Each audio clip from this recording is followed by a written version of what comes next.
ونعوذ بالله من شرور أنفسنا ومن سيئات أعمالنا من يهده الله فلا مضل له ومن يضلل فلا هادي له وأشهد أن لا إله إلا الله وحده لا شريك له وأشهد أن محمدا عبده ورسوله أما بعد.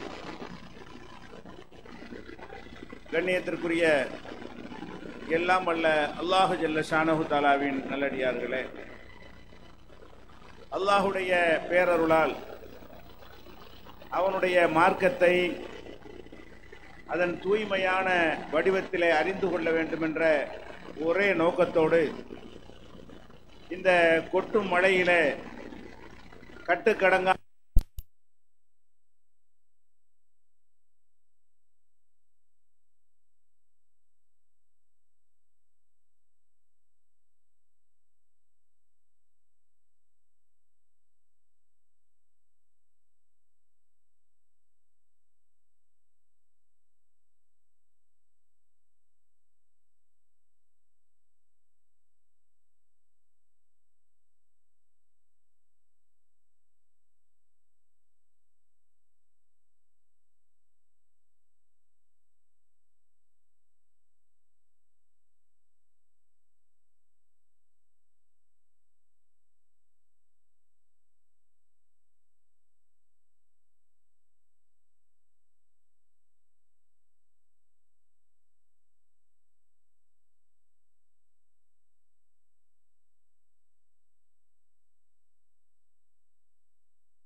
ஒதுக்கி அமைக்கிறான், பாட்டு கச்சேரி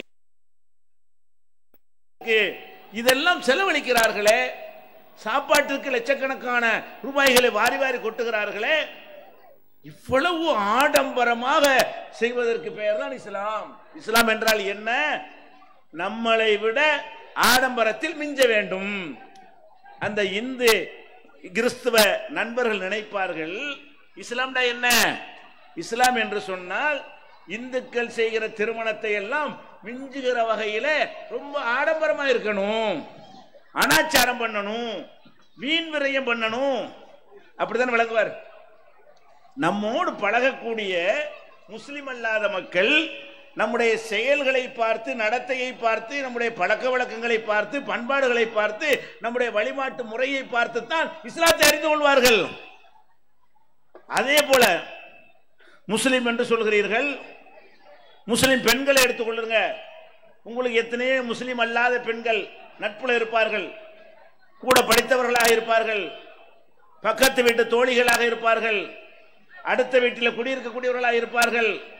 அப்படி பழகக்கூடிய இந்த முஸ்லிம் பெண்ணு ஜோசியக்காரன்ட்ட போகுது, ஜாதகக்காரன்ட்ட போகுது, நல்ல நாள் கெட்ட நாள் பார்க்குது, இதையெல்லாம் பார்த்து பில்லி சூனிய மாய மந்திரம் ஓடுது, தாயத்து தட்டுன்னு 72 கைத்த இருப்பிலையும் வயிற்றுலையும் தொங்க விட்டுக்கிறது. இதையெல்லாம் பார்க்கக்கூடிய உங்களோடு பழகக்கூடிய முஸ்லிம் அல்லாத பெண்கள் என்ன முடிவுக்கு வருவார்கள்? எல்லாம் நம்மள மாறுத்தானா? எல்லாம் நம்மளும் தாயத்து அங்கேயும் தாயத்தா? நம்மளும் மூட நம்பிக்கை அங்கேயும் மூட நம்பிக்கையா? நம்மளும் ஜோசியம் அங்கேயும் ஜோசியமா? நம்மளும் பில்லி சூனியம் அங்கேயும் பில்லி சூனியமா? அப்ப இஸ்லாம்டா என்ன? முஸ்லிமான மந்திரவாதியை வச்சுக்கிட்டு இதெல்லாம் செய்வாங்க. நம்ம முஸ்லிம் அல்லாத மந்திரவாதியை செய்வோம், அவ்வளவுதான் வித்தியாசம். வித்தியாசம் என்ன? ஜோசியம் பார்ப்பாங்க, நம்ம ராமசாமிகிட்ட போய் பார்ப்போம், இவங்க அப்துல் கார்ட்ட போய் பார்ப்பாங்க. இதான் வித்தியாசம். என்ன? முஸ்லிமுக்கும் முஸ்லிம் அல்லாதவனுக்குள்ள வித்தியாசம் என்னவென்று சொன்னால், முஸ்லிம் அல்லாத மக்கள் செய்கிற அதே விதமான மூட நம்பிக்கையான காரியங்களை இஸ்லாத்தின் பெயரால் முஸ்லிம்கள் செய்வார்கள். அப்படித்தானங்க விளங்குவாங்க. உங்களோட பழகக்கூடிய முஸ்லிம் அல்லாத மக்கள் இஸ்லாத்தை இப்படித்தானே புரிந்து கொள்வார்கள். அப்ப துண்டு துண்டா செதறி கிடக்கிறோம். அதே போல கொஞ்சம் பலதரப்பட்ட மக்களோடு பழகிற ஒரு முஸ்லிம் அல்லாதவராக இருக்காருன்னு வைங்க, அவர் ஒருத்தர் கேட்பாரு, வாங்க நண்டு சாப்பிடுவோம். இவர் சொல்லுவார், நண்டா? நாங்க சாப்பிட மாட்டோம். அவர் என்ன விளங்கிடுவாரு? ஓஹோ, இஸ்லாத்துல நண்டு சாப்பிடக்கூடாது விளங்கிடுவாரு. அப்புறம் இன்னொரு நண்பர்கிட்ட பழகுவாரா, அவரை போய் நண்டு சாப்பிடுன்னு கூப்பிடுவாரு. அவர் வெட்டுவார் நண்டு வாங்கி.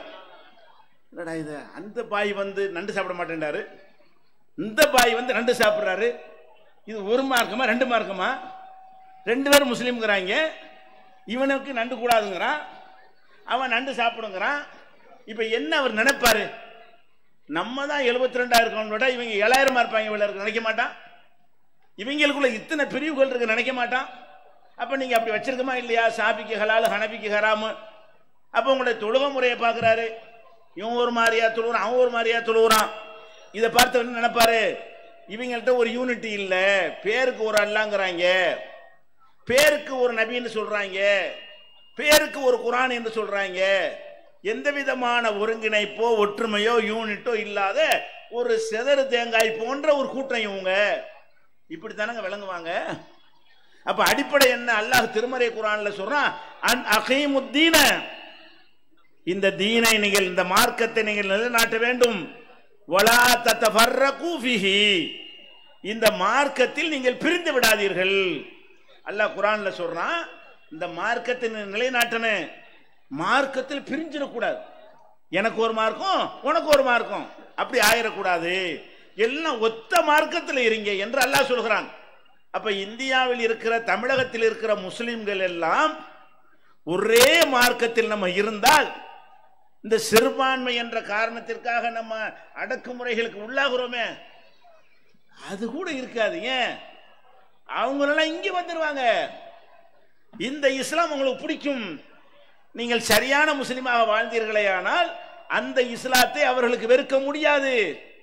அந்த இஸ்லாத்தை காதலிப்பார்கள், அந்த இஸ்லாத்தை கல்யாணம் செய்து கொள்வார்கள்.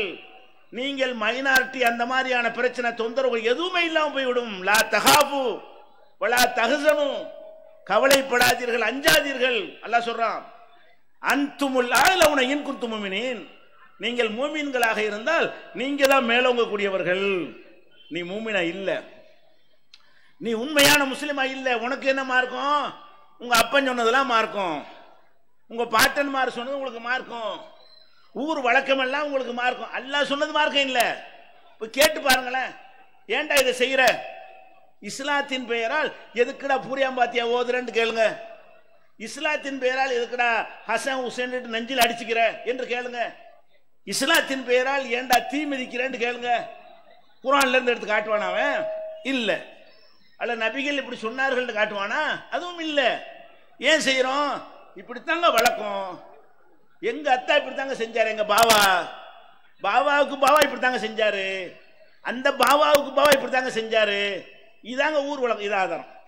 இஸ்லாத்தின் பெயரால் நம்ம செய்கிற செயல்களுக்கெல்லாம் நம்ம எதை ஆதாரம் காட்டிட்டு இருக்கிறோம்? ஊர் ஆதாரம் காட்டி, உலகத்தை ஆதாரம் காட்டிட்டு இருக்கிறோம். இது அல்லாஹ் அனுமதிக்கிறானா? அல்லாஹ் திருமறை குர்ஆன்ல வந்து ஒயின் துதி அக்ஸர மன் ஃபில் அர்லி யுல்லுக மன் சபீலில்லாஹ், ஊர்ல அதிகமான பேர் இருக்காங்கிறதுக்காக வேண்டி அவனை நீ ஃபாலோ பண்ணினால் உன்னை வழிகெடுத்து விடுவார்கள்.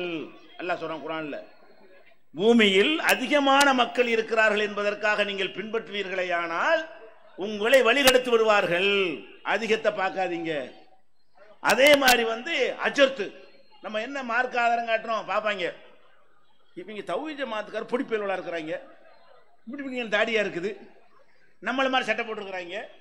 இவங்க விளையாட்டு அவர் நல்ல பெரிய ஆளா இருக்காரு, தாடி இவ்வளவுக்கு இருக்குது, ஜுப்பா முழங்கால கீழே இருக்குது, ஒரு 7 முழத்துக்கு ஒரு தலையில சுத்தி இருக்கிறாரு.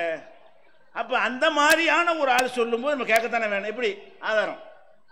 ஆதாரம் வந்து இவங்க என்ன ஆதாரம் காட்டுறாங்க, அவன் என்ன ஆதாரம் காட்டுறான்னு பார்க்காம எப்படி பாக்குறது? ஆளை பாக்குறது. ஊழ இந்த பையனா, அந்த பையன் நாங்க கேட்கிறதா? அப்படி பையன், நாங்க பையன், அவங்கதா பையன் சொல்லி கேட்கிறதான்றாங்க. அவங்க அசர்த்து, பெரிய அசர்த்து சொல்றாங்க.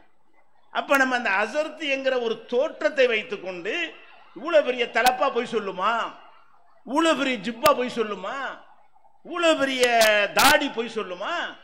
அப்படிங்கிற மாதிரி தஸ்மீ மணி கையில வர இப்படி ஊட்டிக்கிட்டு இருக்கிறாரு, அவர் போய் சொல்லுவாரா? இப்படின்னு நினைத்து கொண்டு அசர்த்துமார்கள், பெரிய பெரிய அசர்த்துமார்கள் சொன்னதை எல்லாம் நம்ம கேட்டுக்கொண்டிருக்கிறோம். அல்லாஹ் என்ன சொல்றான் தெரியுமா? இத்தஹது அஹ்பாரஹும் வ ருஹ்பானஹும் அர்பாபம் மின் துனில்லாஹ், இவர்கள் தங்கள் மத குருமார்களை கடவுளாக்கி கொண்டார்கள். அல்லாஹ் சொல்றான். யார சொல்றான்? முந்தைய சமுதாயங்களை. அதை நீங்க செஞ்சுட்டு இருக்கிறீங்க.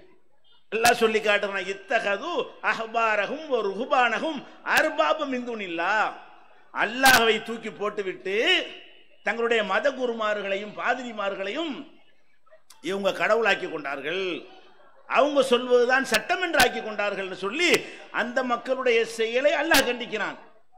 இன்னும் சொல்ல போனால் நரகத்தில் போட்டு சில பேரை அல்லாஹ் வாட்டி வதக்குவான். அதை பற்றி திருமறை குர்ஆன்ல மழையா இருந்தா ஒதுங்கிக்கிறங்க, விளங்குதா? மழையில உட்கார்ந்து தான் பேசணும் கிடையாது, மெசேஜ் முக்கியம், உடம்பு முக்கியம், ஓரமா இருந்து கூட கேட்கலாம். அல்லாஹ் என்ன சொல்றான்னு கேட்டா, நரகத்தில் போட்டு சில பேரை புரட்டுவான். புரட்டும் போது அந்த நரகத்தில் ஒருத்தன் போடப்படுறான்ல, அவனுக்கு காரணத்தை சொல்லி தான் இல்ல புரட்டுவான். என்ன காரணம்? நீ இன்னென்ன காரியம் செஞ்ச, அதுக்காக வேண்டிதான் உன்னை நரகத்தில் போடுறேன் என்று பேப்பர்ல எழுதி இந்த குடு, உன் புஸ்தகத்தை நீனே படிச்சு பாரு என்று சொல்லிதான் அல்லாஹ் என்ன செய்வான்? அந்த தண்டனையை கொடுப்பான். இப்ப நரகத்தில் போட்ட உடனே நரகவாசி என்ன சொல்லுவான் தெரியுமா? யா லைத்தனா அதான் அல்லாஹ் வ அதான் ரசூலா, அல்லாஹ் சொன்னதை கேட்காம போயிட்டோமே, அல்லாஹ்வுடைய ரசூல் சொன்னதை, தூதர் சொன்னதை கேட்காமல் போய்விட்டோமே. இன்னா அத்தானா சாதத்தனா வ குபரானா, எங்கள் தலைவர்கள் பெரியார்கள் சொன்னதை கேட்டோமே. அலலுன சபீலா, எங்களை வழிகெடுத்து விட்டார்களே. எப்படி? நரகத்தில் போட்ட உடனே என்ன சொல்லுவான் அவன்? நரகவாசி சொல்லுவான், அல்லாஹ் அல்லான்னு சொன்னாங்களே கேட்காம போயிட்டோமே, நபிகள் நாயகம் சொல்ல கேளுடான்னு சொன்னான்னு கத்துனாங்களே, மலையை கொட்டு மலையில பேசினாங்களே, அதை கூட கேட்காம போயிட்டோமே. வேற எதை கேட்டோம்? இன்னா அத்தனா சாதத்தனாவ குபரானா, எங்கள் தலைவர்களையும் பெரியார்களையும் நாங்கள் கட்டுப்பட்டு நடந்தோம்.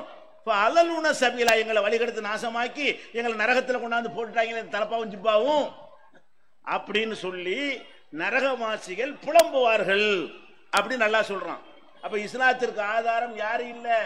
மார்க்க அறிஞர்கள் இல்லை, மெஜாரிட்டி இல்லை, பெரிய பெரிய கூட்டம் இல்லை, நீண்ட நெடுங்காலமாக வழக்கத்தில் இருக்கிறத அது மார்க்க ஆதாரமா?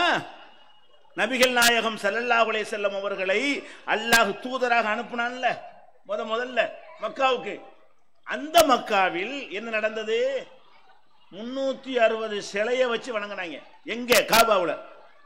ஒரு இறைவனை வணங்குவதற்காக இப்ராஹிம் நபியால் கட்டப்பட்ட காபா ஆலயத்திற்கு உள்ளே வெளியே 360 சிலைகளை நிறுவி அந்த சிலைகளை வழிபட்டு வந்தார்கள். அது எப்ப வந்த பழக்கம்? போன வருஷம் வந்ததா? இல்ல. ரசூலுல்லாஹ் காலத்துல உண்டானுச்சா? அது இல்ல. நபிகள் நாயகம் வருவதற்கு பல ஆயிரம் பல நூறு ஆண்டுகளுக்கு முன்பிருந்தே அதை செய்து வந்தார்கள். அப்ப நபிகள் நாயகம் சொல்லும் பொழுது இதைத்தான் சொன்னான். என்னது? என்ன நாங்க நேரத்தா செய்யறோம், போன மாசமா இதை செய்யறோம். இன்னா வஜதனா ஆபானா கதாலிக்க எப்பாலும், எங்க முன்னோர்மார்கள் இப்படி செய்யத்தான் நாங்கள் பார்த்தோம். அப்ப அதுவும் பல வருடங்களா இருந்ததுதான். 360 சிலைகளை வணங்கினானே, அது கூட ஒரு மாசத்துல வந்தது அல்ல, பல பல பல நூற்றாண்டுகளாக அதை வணங்கி வந்தான். அதனால சரியாயிடுச்சா? அது அதனால அது நியாயம் ஆயிடுச்சா? அதனால அதை திருத்துவதற்கு நபி அல்ல அனுப்பாம விட்டானா? நபி அவர்கள் சொல்லாம விட்டார்களா? சொல்லி அடி வாங்காம இருந்தார்களா? அப்ப எவ்வளவு நாளா இருந்தா நமக்கு என்ன? அல்லாஹ் விரும்புறபடி இருக்குதா, ரசூல் காட்டினபடி இருக்குதா? அது மட்டும் தான் நமக்கு தேவை. இப்ப இதை புறக்கணித்து விட்டு இப்ப நம்ம என்னென்ன மாதிரிலாம் பிரிஞ்சிருக்கிறோம் பாருங்க. முதலாவதாக பிரிவு என்னன்னு கேட்டா, முக்கியமான பிரிவு இந்த மதுஹபுங்கிறது. மதுஹபு என்றால் இஸ்லாமை மதுஹபு, அந்த மதுஹபு இல்ல. ஷாபி மதுஹபு, ஹனபி மதுஹபு, மாலிகி மதுஹபு, ஹம்பலி மதுஹபு என்று இஸ்லாத்துல 4 மதுஹபு இருக்கான். அப்படின்னு குர்ஆன்ல இருக்கா? இல்ல. அப்படி நபிகள் நாயகம் சொன்னாங்களா? இல்ல. இந்த 4 இமாமுங்கிறீங்களே, அவங்க எல்லாம் நபிகள் நாயகத்துக்கு முன்னாடி உள்ள ஆளுங்களா? இல்ல. நபிகள் நாயகத்துக்கு பின்னாடி வந்த 4 ஆட்களுடைய பேரு அது. ஷாபி, ஹனபி, மாலிகி, ஹம்பலிங்கிறதெல்லாம் நபிகள் நாயகம் காலத்துக்கு பின்னாடி வந்த 4 அறிஞர்களுடைய பெயர். அவங்க பேர்ல மதுஹப்னு உண்டாக்கி வைத்துக் கொண்டு நாங்கள் எல்லாம் ஹனபி, எங்களுக்கு இதான் சட்டம். குர்ஆன்ல எப்படி இருக்க? இல்ல, குர்ஆனை வச்சுக்கிறங்க, நாங்க ஹனபி மதுஹபு. நபிகள் நாயகம் இப்படி தானே சொன்னாங்க, அதை தனியா வச்சுக்கிறங்க, நாங்க ஹனபி மதுஹப், எங்களுக்கு வேற புஸ்தகம் இருக்குது அப்படிங்கிறாங்க. அப்ப ஹனபி மதுஹப் என்றால் அவங்களுக்கு தனி சட்ட புஸ்தகம், ஷாபி மதுஹப் என்றால் அவங்களுக்கு சட்ட புஸ்தகம். அந்த புஸ்தகத்தை வைத்துக் கொண்டு இவன் புஸ்தகப்படி இவன் நடக்கிறான், அவன் புஸ்தகப்படி அவன் நடக்கிறான். இதுதான் இங்க குழப்பத்துக்கு, இது தப்புன்னு நாம சொல்லி கொண்டிருக்கிறோம். இப்ப நீங்க புரிந்து கொள்வதற்காக இந்த மதுஹப் கிதாப்ல என்ன இருக்குது? இந்த 7 வருஷம் அஜர்த்து மாதிரிலாம் படிச்சுட்டு வர்றாங்கல்ல, என்னத்தை அப்படி படிக்கிறாங்க? எதை படிச்சு அப்படி அறிவை வளர்த்து கொண்டு வெளியே வருகிறார்கள் அப்படின்னு பாத்தீங்கன்னா, உளுந்து உளுந்து சிரிப்பீங்க. இதை படிச்சது ஆலிமா, இந்த குப்பையத்தான் படிச்சுட்டு வந்து அசர்த்து சொல்லிட்டு இருக்கிறாங்களா என்று நினைக்கும் அளவுக்கு பெரிய பெரிய அறிவாளிகள், சிந்தனையாளர்கள் உண்டாக்குற சட்டமா அது இருக்காது. உதாரணத்தை சொல்றப்ப 2-3 சட்டம் சொன்னா உங்களுக்கு புரிஞ்சுக்கணும். இப்ப நம்ம தொழுகைக்கு ஒழு செய்யறோமா? ஒழு செய்யும் போது பல் துளக்கிறது ஒரு சுன்னத்து, எல்லாரும் தெரியும்ல. ஒழு செய்ய போகும்போது செய்யணும், பல் துளக்கணும். பல் துளக்கிறது ஒரு சுன்னத்து. ஒரு நாளைக்கு 5 டைம்ஸ் பல் துளக்கிற ஒரே மார்க்கம் இஸ்லாம் தான். தொழுகைக்கு போனோம்னு சொன்னா 5 நேர தொழுகையிலையும் 5 நேரமும் தொழுகைக்கு முன்னாடி பல் துளக்கி கை கால்களை கழுவி சுத்தமாக்கி விட்டு 5 நேரம் தொழுகை நடத்துகிறோம். இது மார்க்கத்தில் உள்ளது. பல் துளக்குன்னு நபிகள் நாயகம் சொல்லிட்டாங்க, நம்ம பல்ல துளக்கிட்டு போயிடுவோம். இவங்க விளக்கம் சொல்றாங்க. விளக்கம் யாரு? மதுஹப் கிதாப்ல. மதுஹப் கிதாப்ல பல் துளக்கர் எப்படி துளக்க வேண்டும் தெரியுமா? சட்டம். வலது கையுடைய ஆட்காட்டி விரல் இருக்குல்ல, இந்த விரல், இடது கை ஆட்காட்டி விரல், இந்த 2ஐ கொண்டு பல் துளக்க வேண்டும். எப்படி துளக்கணும்? பல் துளக்குவதாக இருந்தால் எப்படி? இடது கைக்குள்ள எதுக்கு உள்ளது? அப்பதான் பாத்ரூம் போயிட்டு கழுவிட்டு வந்திருப்பான். அதனுடைய வாசம் எல்லாம், அதாவது கெமிக்கல்லாம் இருக்கும். அதை போய் வாயில ஒருத்தர் வைக்க சொல்லுவானா? மதுஹப் கிதாப்ல இருக்குது. இதுதான் அஜர்த்துமாரில் படிச்சுட்டு வர்றாங்க. அஜர்த்துமார் 7 வருஷம் படிச்சு சனந்து வாங்கிட்டு வர்றாங்களா? எதை படிச்சுட்டு வர்றாங்க? இதைத்தான் மதரசாவில் அஜர்த்துமார் குறைச்சி எங்களுக்கு சொல்லி தந்தாங்க மார்க்க சட்டமா. பல் துளக்குற முறை தெரியுமா? என்ன சர்த்து? சப்பாபத்தை 2 ஆட்காட்டி விரலால் பல் துளக்க வேண்டும். அதுவும் ஃபர்ஸ்ட் என்னவா இந்த வரலாம் அப்பதான் சரக்குலாம் கரெக்டா இறங்கும் போல இருக்கு. ஃபர்ஸ்ட் என்ன செய்யணும், இடதுகை ஆட்காட்டி விரலால் பல்லை துளக்கி விட்டு அப்புறம் வலதுகை ஆட்காட்டி விரலால் அப்பளம் துளக்க வேண்டும். இப்படி ஒருத்தன் போய் துளக்கிக்கிட்டு இருந்தா அவனை என்ன செய்வீங்க நீங்க? ஒரு பல் துளக்க எடுத்து நின்றுக்கிட்டு இவனை எந்த கணக்கில் சேர்ப்பீங்க? இதாங்க இதை படிச்சு இதான் மதுஹபுங்க. இதைத்தான் மதுஹபுன்னு மதரசாவில் படிச்சுட்டு பெரிய தலப்பாவம் போட்டுட்டு வந்து ஜிப்பா படிச்சு நாங்கள் ஆலிம்சா ஆகிட்டோங்கிறாங்க. சரி, இதாச்சும் பரவாயில்லையா? அதுக்கப்புறம் இந்த பல் துளக்குறீங்களா, முதல்ல துளக்கின உடனே ஃபர்ஸ்ட் வரக்கூடிய அந்த உமிழ் இருக்குல்ல, பல் துளக்க முந்தி சாதாரணமா இருக்கும். பல் துளக்கின உடனே பல்லோட கசடு எல்லாம் அப்படி கலங்கி வாயில இருக்கும்ல, அதை அவ்வளவு இஸ்தியாக்கி முதல்ல தேய்ச்ச அந்த கசடுகளை விழுங்கி விடுவது சுன்னத்து. மத இல்லைன்னு பாருங்க சொல்லு. துருல் முக்தார்ல இருக்கா இல்லையா? ஹனபி மதுஹபுல நீ ஆலிம்சாக்களுக்கு பட்டம் கொடுப்பதற்கு படித்து கொடுக்கக்கூடிய அந்த கிதாபில் நீ இதை எழுதி வச்சிருக்கிற இல்லையா? எது பல் துளக்கிறது? முதல்ல 2 கையில பல் துளக்க சொல்ற, அசிங்கமான வேலையை செய்ய சொல்ற. நபிகள் நாயகம் எல்லாத்தையும் வலது கையில செய்வாங்க, இடது கையினால மூக்கு சிந்துவது மலஜலங்க சுத்தப்படுத்துறதுக்கு இடது கையை பயன்படுத்துவாங்க. உலகத்தில் உள்ள எல்லா மக்களும் அப்படிதான் செஞ்சுக்கிட்டு இருக்கிறாங்க. 7 வருஷம் படிச்ச மதுஹப் விஞ்ஞானி அறிவு முத்தி போனாலுக்கு தான் மதுஹப் உண்டாக்குனாங்க. எவ்வளவு முத்தி போயிருக்குன்னு பாருங்க, எவ்வளவு முத்தி போயிருக்குது. அதை முழுங்குங்கிறான். அப்ப ராத்திரி பூரா கெமிக்கல் விஷமெல்லாம் ஏறி போய் அந்த பலவிதமான இது உண்டாகி போயிருக்கும். எந்த அளவுக்குன்னு சொன்னா, ஒரு டெஸ்ட்டுக்கு நீங்க பாருங்க, ராத்திரி படுக்க போகும்போது ஒரு 10 கிராம் அரிசியை வாயில வச்சு போட்டு ஒரு ஓரமா வாய்ப்பக்கம் வச்சுக்கிட்டு படுத்து தூங்கிருங்க. காலையில எந்திரிச்சு அந்த அரிசி நல்லா ஊறி இருக்கும்ல, அதை எடுத்து கோழிக்கு போட்டீங்கன்னா கோழி செத்து போயிடும். அந்த வாயில ஊர்ன அந்த அரிசியை ராத்திரி பூரா வாயில ஒரு ஓரமா வச்சு அந்த காலையில எந்திரிச்சோம் நல்லா ஊறி போயிருக்குமா, அந்த அரிசிக்கு கீழே போட்டீங்கன்னு சொன்னா அதுல உள்ள அந்த பாய்சன் கோழிக்கு உணவா போகும்போது சாவடிச்சிடும். அவ்வளவு விஷம் இருக்கக்கூடிய ஒன்றை முழுங்குன்னு சொல்றான். இது மது சுண்ணத்துங்கிறான். இதை செஞ்சவன் அறிவாளியான். இதை கண்டுபிடிச்சவன் யாரு? இந்த அபூ ஹனீஃபா எப்படிப்பட்ட ஆள் தெரியுமா? அந்த ஆலிம்கள் பெரிய பெரிய அறிவாளிகள் எவ்வளவு சிந்தனையாளர்கள் தெரியுமான்னு சிந்திச்சிருக்கிறாங்க. அட எந்த குர்ஆன் எடுத்தீங்க? இதை முதல்ல குர்ஆன்ல உள்ளபடிதானே சட்டம் எழுதுன்னு. எந்த குர்ஆன்ல இது இருக்குது? எந்த நபி உங்களுக்கு இதை சொன்னாரு? அதோட விட்டா பரவாயில்ல. பல் துளக்குறது அம்புட்டு விளையாட்டு பண்ணியிருக்காங்க. என்ன பண்ணியிருக்கிறாங்க? பல் துளக்குற குச்சி இருக்குல்ல, குச்சிக்கு சட்டம். பல் துளக்குற குச்சி இந்த சுண்டு விரல் கணத்துக்கு தான் இருக்கணும், அது மொத்தமான வச்சுக்கூடாது. இப்போ தபிலிகாரன் என்ன செய்யப்படுன்னு தெரியல, இப்படி பிடிச்சிட்டு இருக்காங்க. பல் துளக்குற குச்சி எப்படி இருக்கணுமா?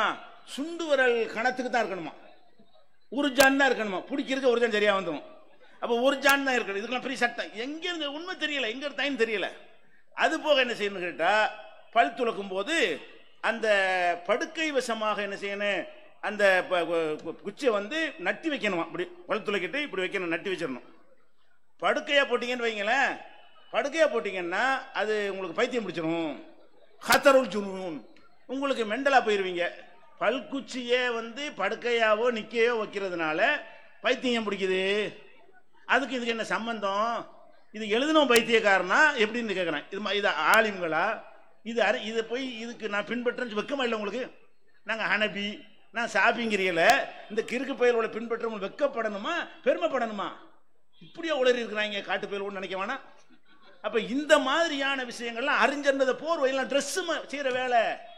தலைப்பாச்சிப்பாங்க ட்ரெஸ் அப்படி ஒரு இமேஜை உண்டாக்குது. என்னத்தை உளர்னாலும் ஓகே. அப்ப இந்த பல் துளக்குற குச்சிக்கும் போட்டு அதே மாதிரி பாருங்க என்ன செய்யறாங்கன்னா, மனிதனுக்கு மறதி ஏற்படுகிற விஷயங்கள் 6 மறதி ஏற்படுமா. அதுல ஒண்ணு என்ன தெரியுமா? ஆப்பிள் பழம் சாப்பிடுறது. பெரிய ஆராய்ச்சி. ஆப்பிள் பழம் சாப்பிட்டா இது செய்யுமா? சித்துன் யூரித்துன் நிசியான். இதெல்லாம் ஹனபி மதஹபுடைய சட்ட புஸ்தகத்தில் உள்ள சட்டம். இதெல்லாம் 6 காரியங்கள் மறதியை உண்டாக்கும். பேணு தலையில் இருக்கணும், பிடிச்சி உசுரோட போட்டீங்கன்னு வைங்களேன், உடனே அது கனெக்ஷன் இருக்கும், மறதி ஆயிருமா. அதை உசுரோட பேனை பிடிச்சி கீழே போட்டீங்கன்னா உங்களுக்கு மறதி ஏற்பட்டு விடும். அட பேனை பிடிச்சி உசுரோட கீழே போடுறதுக்கு மறதிக்கு என்னடா சம்பந்தம்? அட ஆப்பிள்ல நல்ல யாவு சக்தியை உண்டாகக்கூடிய இருக்குன்னு கண்டுபிடிச்சிருக்கிறாங்க. இவன் என்ன செய்யறான்? அந்த காலத்துல விஞ்ஞானத்தில் ஆராய்ச்சி பண்ண மாதிரி ஆப்பிள் சாப்பிடாத மறதி வந்துடும். நல்ல யாவு சக்தி விஞ்ஞானிகள் ஆப்பிள் விளையிற நாட்டெல்லாம் ஜாஸ்தியா வந்திருக்கானுவோம் யாவு சக்தியோட. அப்ப ஆப்பிளே தின்னுட்டு இருக்கிறவன், ஆப்பிளே உணவா சாப்பிட்றானே, அவன் தான் நல்ல ஞாபக சக்தி உள்ளவனா இருக்கான். டாக்டர் கூட என்ன செய்யறான், ஆப்பிள் சாப்பிடுங்கிறான். இவன் என்ன செய்யறான், அஜர்த்து ஆப்பிள் திங்க. எதுக்காக வேண்டி? அப்பதான் பாத்தியாவும் வெட்டி வைப்பிய, நீங்க திங்க மாட்டீங்கல்ல, அவருக்கு போயிடும். அதுக்கு தான் வாலி வசூலாம் போங்க, நிறைய அள்ளி போடுங்க, நிறைய செலவாக இருக்குது. எங்களுக்கெல்லாம் பீஸு கிடையாது, உனக்குதா நீங்கள் உட்காந்து சேர் வாடகை அதெல்லாம் கொடுக்கணும்ல, அதுதான். அப்போ மதுகப்பு கித்தாபுகளை படிச்சியல்னாங்க, இது எப்படி இதை ஒரு சட்ட புஸ்தகம்னு ஏற்றுக்கொண்டு ஒரு அஜர்த்து வந்து அதை படித்து கொடுக்குறாரு. இந்த இளைஞர்களாக நாங்கள் படிக்க போனோம்லாம் எப்படி அதை கேட்டுக்கொண்டு உட்கார்ந்துருக்கிறார்கள் என்று ஆச்சரியப்படும் அளவுக்கு அதில் சட்டத்தை எழுதி வச்சுக்கிறாங்க. அது மாதிரி இன்னும் கவனிங்க, ஒரு ஆளுக்கு மூக்குல ரத்தம் ஓடிக்கிட்டே இருக்கு. ரத்தம் ஓடனா என்ன செய்யணும்? நீ அஜர்த் தானே, அஜர்த்து வந்து மார்க்க சட்டை சொல்லிட்டு தொலைஞ்சு போ. வைத்தியம் சொல்றாங்களாம், மூக்குல ரத்தம் ஓடினால் அதுக்கு ஒரு மருந்து இருக்குது. இது எங்க போய் படிச்சா அந்த மருந்து தெரியல. என்ன மருந்து தெரியுமா? சூரத்துல் ஃபாத்திஹா அல்ஹம்து சூரா இருக்குல்ல, அந்த அல்ஹம்து சூராவே முதல்ல என்ன செய்யணும்னா ஒரு டம்ளர்ல மூத்திரம் மேஞ்சிக்கிறங்க. எழுதி வச்சுக்கிறாங்க, நான் மிகைப்படுத்தி சொல்லல.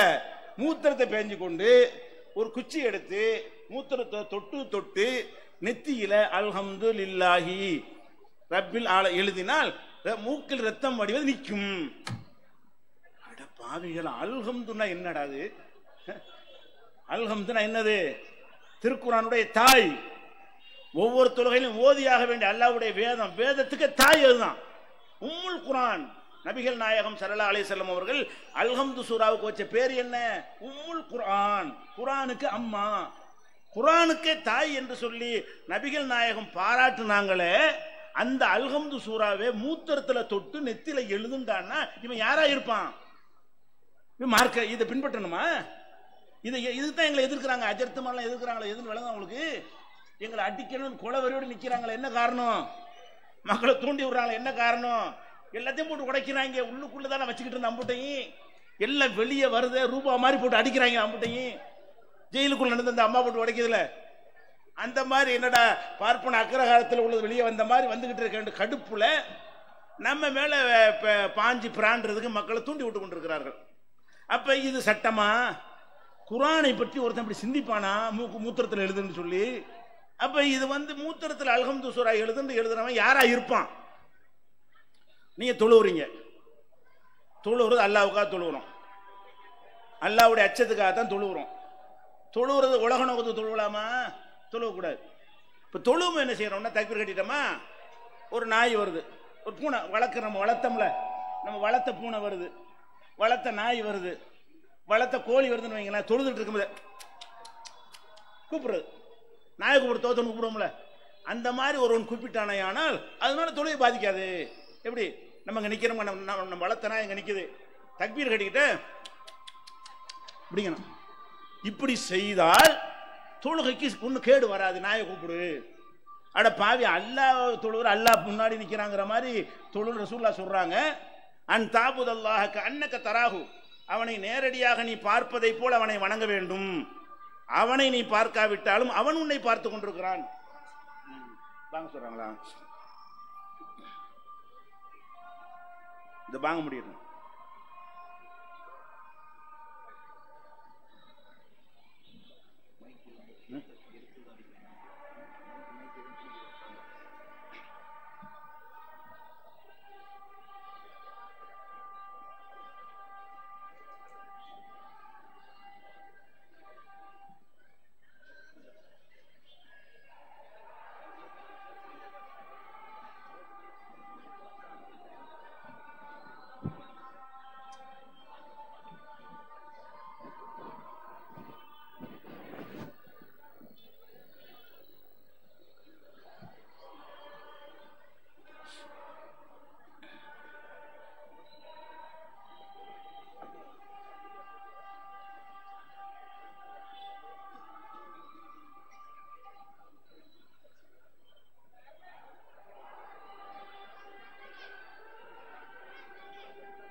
அப்ப தொழுகையில வந்து அல்லாஹ் நம்ம பார்க்கல, அல்லாஹ்வை நபிகள் நான் என்ன சொல்றாங்கன்னு கேட்டா, அன் தாபுதல்லாஹ கன்னக தராஹு, முன்னாடி அல்லாஹ் நிக்கிறாங்கிற மாதிரி நீ தொழ வேண்டும். நீ பார்க்காவிட்டாலும் அவன் உன்னை பார்த்து கொண்டிருக்கிறான். இப்படி நம்ம தொழுகும் போது அல்லாஹ் நிக்கிறான்ற எண்ணத்தோட தொழுவணும். அதை தாண்டியும் போவோம். இவன் வேணும்னு சொல்றான். எப்படி சொல்றான்? நாயை கூப்பிடு, கோழியை கூப்பிடு, பூனையை கூப்பிடு, அதனால தொழுகை பாத்திலாவாது, தொழுகை செல்லும் அப்படிங்கிறாங்க. இது ஹனபி மதபுடைய சட்ட நூல்ல இருக்கா இல்லையா? இதெல்லாம் பொதுமக்கள்கிட்ட உங்கள்கிட்ட மட்டும் சொல்ற நினைக்காதீங்க. இந்த உலமாக்கள் எல்லாம் கூட்டி வச்சு பகிரங்கமா விவாதம் பண்ணி, அவங்கள ஒரு பக்கம் நாங்க ஒரு பக்கம் நின்று இந்த மாதிரி ஆடியன்ஸை வச்சு மூஞ்சிக்கு நேரம் கேள்வியா கேட்டோம். கேட்டதான் உங்களுக்கு போய் யாவப்படுத்தினேன். வாயத்திலிருந்து பதில் சொல்ல முடியல. இதுக்கு ஆதாரம் சொல்லி பார்ப்போம். இப்படி எழுதி வச்சுக்கிறே இல்லையா? என்னடா சட்டம் அப்படின்னு சொல்லி இன்னும் மக்கள்கிட்ட அடிச்சு விட்டு போயிட்டான்னு நினைக்காதீங்க. அந்த வீடியோ விவாதம் மதுகபுகள் மார்க்கமாகுமான்னு விவாத வீடியோ போட்டு பாருங்க. என்னென்ன எழுதி வச்சுக்கிறான். மூஞ்சிக்கு நேரம் தான் கேட்குறோம். ஒன்னுக்கு பதில் சொல்ல முடியல, ஒன்னுக்கு ஆதாரம் காட்ட முடியல. ஒரு ஆதாரம் காட்ட முடியாத ஒரு இப்ப ஒரு சட்ட உளறலை சட்டமாக்குறீங்களா? அட தொழுகிறோங்க. தொழுகும் போது அல்லாஹ் அக்பர் என்று தக்பீர் கட்டி நம்ம தொழுவோம். இந்த உலகத்தில் சாதாரண மக்களுக்கு தெரியும். இவங்க என்ன எழுதிக்கிறாங்க தெரியுமா? அப்படி ஒன்றும் அவசியம் கிடையாது. நீங்க அல்லாஹ் அக்பர் பதிலா அர் ரஹ்மான் அக்பர் தக்பீர் கட்டிக்கலாங்கிறாங்க. எழுதி வச்சுக்கிறான். அடே நபிகள் நாயகம் ஸல்லல்லாஹு அலைஹி வஸல்லம் என்ன ரஹ்மான் அல்லாஹ் தான், அல்லாஹ்வுக்குரிய வார்த்தை தான். ஆனா ரசூல் ஸல்லல்லாஹு அலைஹி வஸல்லம் எப்பவாச்சும் அர் ரஹ்மான் அக்பர்னு தொழுதுருக்காங்களா? இல்ல. அல்லாஹ் அக்பர் தொழுகையில துவக்கும் போது அல்லாஹ் அக்பர் என்றுதான் கைகளை உயர்த்தி கட்டுவார்கள். அப்ப அல்லாஹ் அக்பர் என்றுதான் தொழணும்னு அனைவரும் விளங்கி வச்சிருக்கிற மாத்தமா எப்படி மண் மூளையில செலவு பண்றாங்கன்னு கேட்டா அது அவ்வளவு முக்கியம் கிடையாது. அல்லாஹ் அக்பருக்கு பதிலா அர் ரஹ்மான் அக்பர் இருக்கலாம். அல்ஹம்து சூரா ஓதி தொழுகிறீங்கல்ல, அப்படின்னு அவசியம் கிடையாது. பார்சிலே ஓதி ஹுதாய கஸ்து பயம்பர் பர கஸ்து அஸ்து பஸ்து என்ன செய்யலாம்? பார்சில ஓதலாமா? தொழுகை தக்பீர் கட்டிக்கிட்டு அல்ஹம்துலில்லாஹி ரப்பில் ஆலமீன் ஓதுறதுக்கு பதிலா பார்சில கூட ஓதிக்கணி. அப்ப தொழுகையை கேலியாக்கி தொழுகையுடைய மகத்துவத்தை உள்ளத்துல எடுத்து அவ்வளவு பிசினஸ் வேண்டிதான். அதுதானே செய்யறாங்க அந்த அஜத்துமார்கள்லாம். அதனாலதான் இந்த தொழுகையில நீங்க பாத்தீங்கன்னா ரமலான்ல பாத்துடலாம் இவர் வந்து தொழுவுறாரா பிசினஸ் பண்றாரான்னு. இறையச்சம் இல்லாம படிச்சு கொடுத்துட்டாங்களா? ரஹ்மான் சொல்லிக்க, பார்சில ஓதிக்க, என்ன பண்ணி வேண்டாலும் பண்ணிக்க, இப்படி சொல்லி கொடுத்து பழக்கினதுனால ரமலான்ல தொழுகை பாத்தீங்கன்னா அல்லாஹ் அக்பர் அல்ஹம்துலில்லாஹ் ஆமீன். என்னடா ஓதுன? அல்ஹம்து ஓதுனாராம். இது அல்ஹம்து, இது அல்ஹம்துலில்லாஹ் ஆமீன். இப்படி ஓதி ஓதி பார்த்திருக்கீங்களா இல்லையா? குல்ஹுல்லா இது என்னடா குல்ஹுல்லா ஓதிட்டாராம். அப்ப இந்த மாதிரி குர்ஆன்ல எல்லாம் விளையாடுறதுக்கு எது தைரியம் கொடுத்தது? இதுதான். இஷ்டத்துக்கு பூந்து விளையாண்டுக்க. இந்த மாதிரி இந்த அஜர்த்துமார்கள் எல்லாம் உருவாக்கப்படுகிறார்கள். இதைத்தான் 7 வருஷம் உட்காந்து படிச்சுட்டு நாங்களும் வந்திருக்கிறோம். அதை விடுங்க. தொழு தக்பீர் கட்டிட்டோமா, ருக்கு சஜிதாவெல்லாம் செஞ்சுட்டு சலாம் கொடுக்கணும். தொழுகையை முடிக்க என்ன செய்யணும்? இந்த பக்கம் ஒரு அஸ்ஸலாமு அலைக்கும் வரஹ்மத்துல்லாஹ், இந்த பக்கம் ஒரு அஸ்ஸலாமு அலைக்கும் சொல்லணுமா? இதானே தொழுகை முடிக்கிற முறை. இவங்க எழுதி வச்சுக்கிறாங்க. அப்படி தேவையில்லை. நீங்க தொழுகையில் அத்தஹியாத்தெல்லாம் ஓதி முடிச்சுட்டு சலாம் கொடுப்பதற்கு பதிலாக வேறு சில காரியங்களை செய்யலாம். என்னடா செய்யலாம் அப்படின்னு கேட்டா, பக்கத்தில் ஒருத்தர் இருப்பார்ல, தொழுது முடிச்சோன்னே சும்மா இருக்கீங்களா இப்படி பேசிடணுமா? அதாவது தொழுகையை முடிப்பதற்கு சலாம் கொடுப்பதற்கு பதிலாக அவ எத்த கல்லம நல்லா இருக்கீங்களா, தொழுகை முடிச்சிட்டாரு, தொழுகையில சலாம் கொடுத்த மாதிரி ஆயுது. இது தொழுகையில் விளையாட கேள்வி பண்றானா இல்லையா? இந்த மதுகம் நீ வெக்கமா இல்லை உனக்கு? எதிரி ஹனபின்னு சொல்ற உனக்கு வெக்கமானா? இப்படி ஒரு சட்டம் வச்சுக்கிறானுங்க. அல்லது என்ன செய்யணுமா? பக்கத்துல யாரும் இல்லையா? அதுக்கும் கவலை கிடையாது. என்னது வந்துருங்க, ஒன்றும் பிரச்சனை, இப்படி வந்துருங்க, பார்த்துக்குருவாங்க, ஒன்றும் பிரச்சனை இல்லைம்மா, இப்படி வாங்க, கூட்டமாக இருக்கணும், ஏதோ உழுதுருச்சு வாங்க, வாலண்டியர் மட்டும் போவாங்க, மற்றவங்களாம் வந்துருங்க. அதாவது தொழுகையில் அத்தஹியாத்தெல்லாம் ஓதி முடிச்சிட்டோம்ல, முடிச்சுட்டு சலாம் கொடுக்கறதுக்கு பதிலாக தொழுது முடிச்சாச்சான் சிரிக்கலாம். சப்தமிட்டு வாய் விட்டு சிரித்தால் தொழுகை செல்லும்.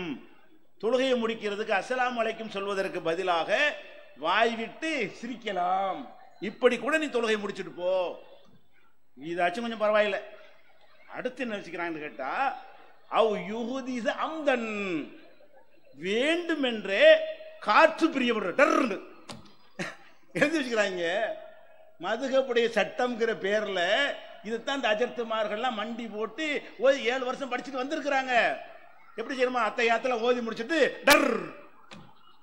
வெக்கமா இல்லை? இதை ஒரு மார்க்கம் என்று சொல்ல வெக்கமா இல்லை? இதை படிச்சுட்டு ஆலிம் என்று சொல்ல வெக்கமா இல்லை? நீங்க அல்லாஹ்வோட விளையாடுறீங்களா, தொழுகையோட விளையாடுறீங்களா, வணங்குறீங்களா? எதன் பக்கம் மக்களை அழைக்கிறீங்க? அதனால கத்தம் பார்த்தேன்னு மக்களை ஏமாற்ற முடியுது உங்களால. இறையச்சம் இல்லாமல் உருவாக்கப்பட்ட காரணத்தினாலதான் வாயில வந்தெல்லாம் அடிச்சு விட வேண்டியது. அல்லாஹ் பத்தின மதிப்பும் இல்லை, ரசூலை பத்தி மதிப்பும் இல்லை, தொழுகையை பத்தி மதிப்பும் இல்லை. தொழுகையெல்லாம் கேலி கூத்தாக்குற, கிண்டல் ஆக்குறது. அட ருக்கு செய்யறவங்க, ருக்குண்டா என்ன? குனியணும். எவ்வளவு குனியணும்? முதுகு வந்து வில்லு மாதிரி இப்படி சமமா இருக்கிறவங்க குனிய. ரசூல் அப்படி குனிஞ்சிருக்கிறாங்க. இப்படி இப்படி தெரியல, இப்படி எழுதிருக்கிறாங்க. ருக்கு என்று சொன்னால் மதஹப் கிதாப்ல நிக்கிறார்ல,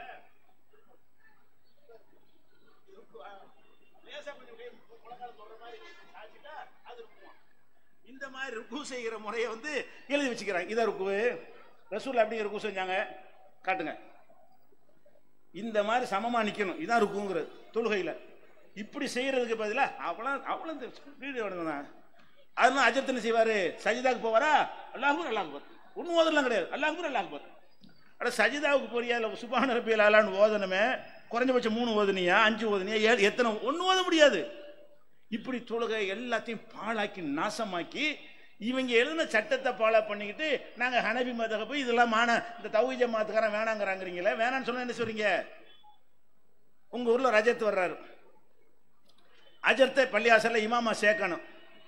இமாமுக்கு குவாலிபிகேஷன் என்ன வேணும்ல? இமாமுடா என்ன? இப்ப பேப்பரை கொடுத்துட்றாங்க சனது வச்சிருக்காருன்னு சொல்லி.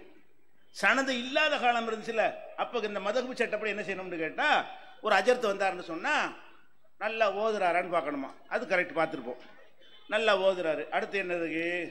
அதுக்கப்புறம் சும்மல் அக்பர் ரசன், நல்ல மண்டை பெருசா இருக்கணும். யாருக்கு? அஜர்த்துக்கு. இமாமாக சேர்க்கக்கூடிய ஆளுக்கு என்ன இருக்குமா?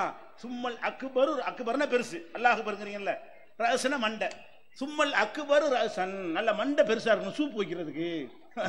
மண்டை கடை பெருசா இருக்கணும். பள்ளிவாசல்ல தொழுவுறதுக்கு இமாம சேர்க்குறீங்க, அதுக்கே மண்டை பெருசா இருக்கணும். மண்டை பெருசா தான் மூளை ரொம்ப இருக்குமா. எருமை மாட்டுக்கு மண்டை பெருசா இருக்கு, சைஸ் பெருசா இருந்ததுக்கு ஆகுறது. மூளையில ஒர்க் பண்ற ப்ரோக்ராம் கரெக்டா இருக்கணுமே.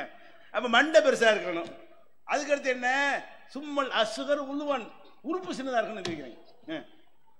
என்ன உறுப்பு சொன்னாங்க தெரியல, உறுப்பு சின்னது. மதுஹப் கிதாபுங்க இமாமா இருப்பாரே, ஆனால் உறுப்பு சின்னதா இருக்கணும்.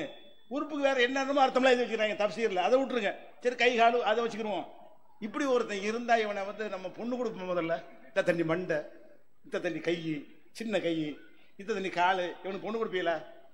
ஒருத்தர் யாருக்கு பொண்ணு கொடுக்க மாட்டானோ அந்த கெப்பாசிட்டியில் உள்ளவர் தான் இமாமுக்கு தகுதியாம். அதை விட கேடிக்கணும் தெரியுமா? இது மாதிரி 2 பேரும் வந்துட்டாங்க. அடுத்து என்ன தகுதின்னு கேட்டா, சும்மல் அஹ்சனு ஜௌஜத்தன், அவன் பொண்டாட்டி அழகா இருக்கலான்னு பார்க்க வேண்டும். அஜர்த்துக்கும் பொண்டாட்டி அழகா இருக்கு என்ன சம்பந்தம்? இதெல்லாம் நான் கற்பனையாக சொல்றேன். உங்க கிதாபில் இருக்குதா இல்லையா? இதை மதரசாவில் ஓதுனீங்களா இல்லையா? பக்தியோட மண்டி போட்டு முட்டிக்கால் போட்டு அஜர்த்து ஓதுனீங்களா இல்லையா? இதை ஓதுனதுக்கு தானே உங்களுக்கு சனத்து பேப்பர் வாங்கிட்டு வந்துட்டு இருக்கிறீங்க. உங்களுக்கு தலைப்பா கட்டி விட்டாரு அவர், இது தானே படிச்சு வந்தார் உங்களுக்கு. சும்மல் அஹ்சனு ஜௌஜத்தன், பொண்டாட்டி அழகா இருக்க வேண்டும். அப்ப ஒரு அஜர்த்து வந்தாருன்னு என்ன செய்யணும்? பொண்டாட்டி கூட்டு ஓடான்றணும்.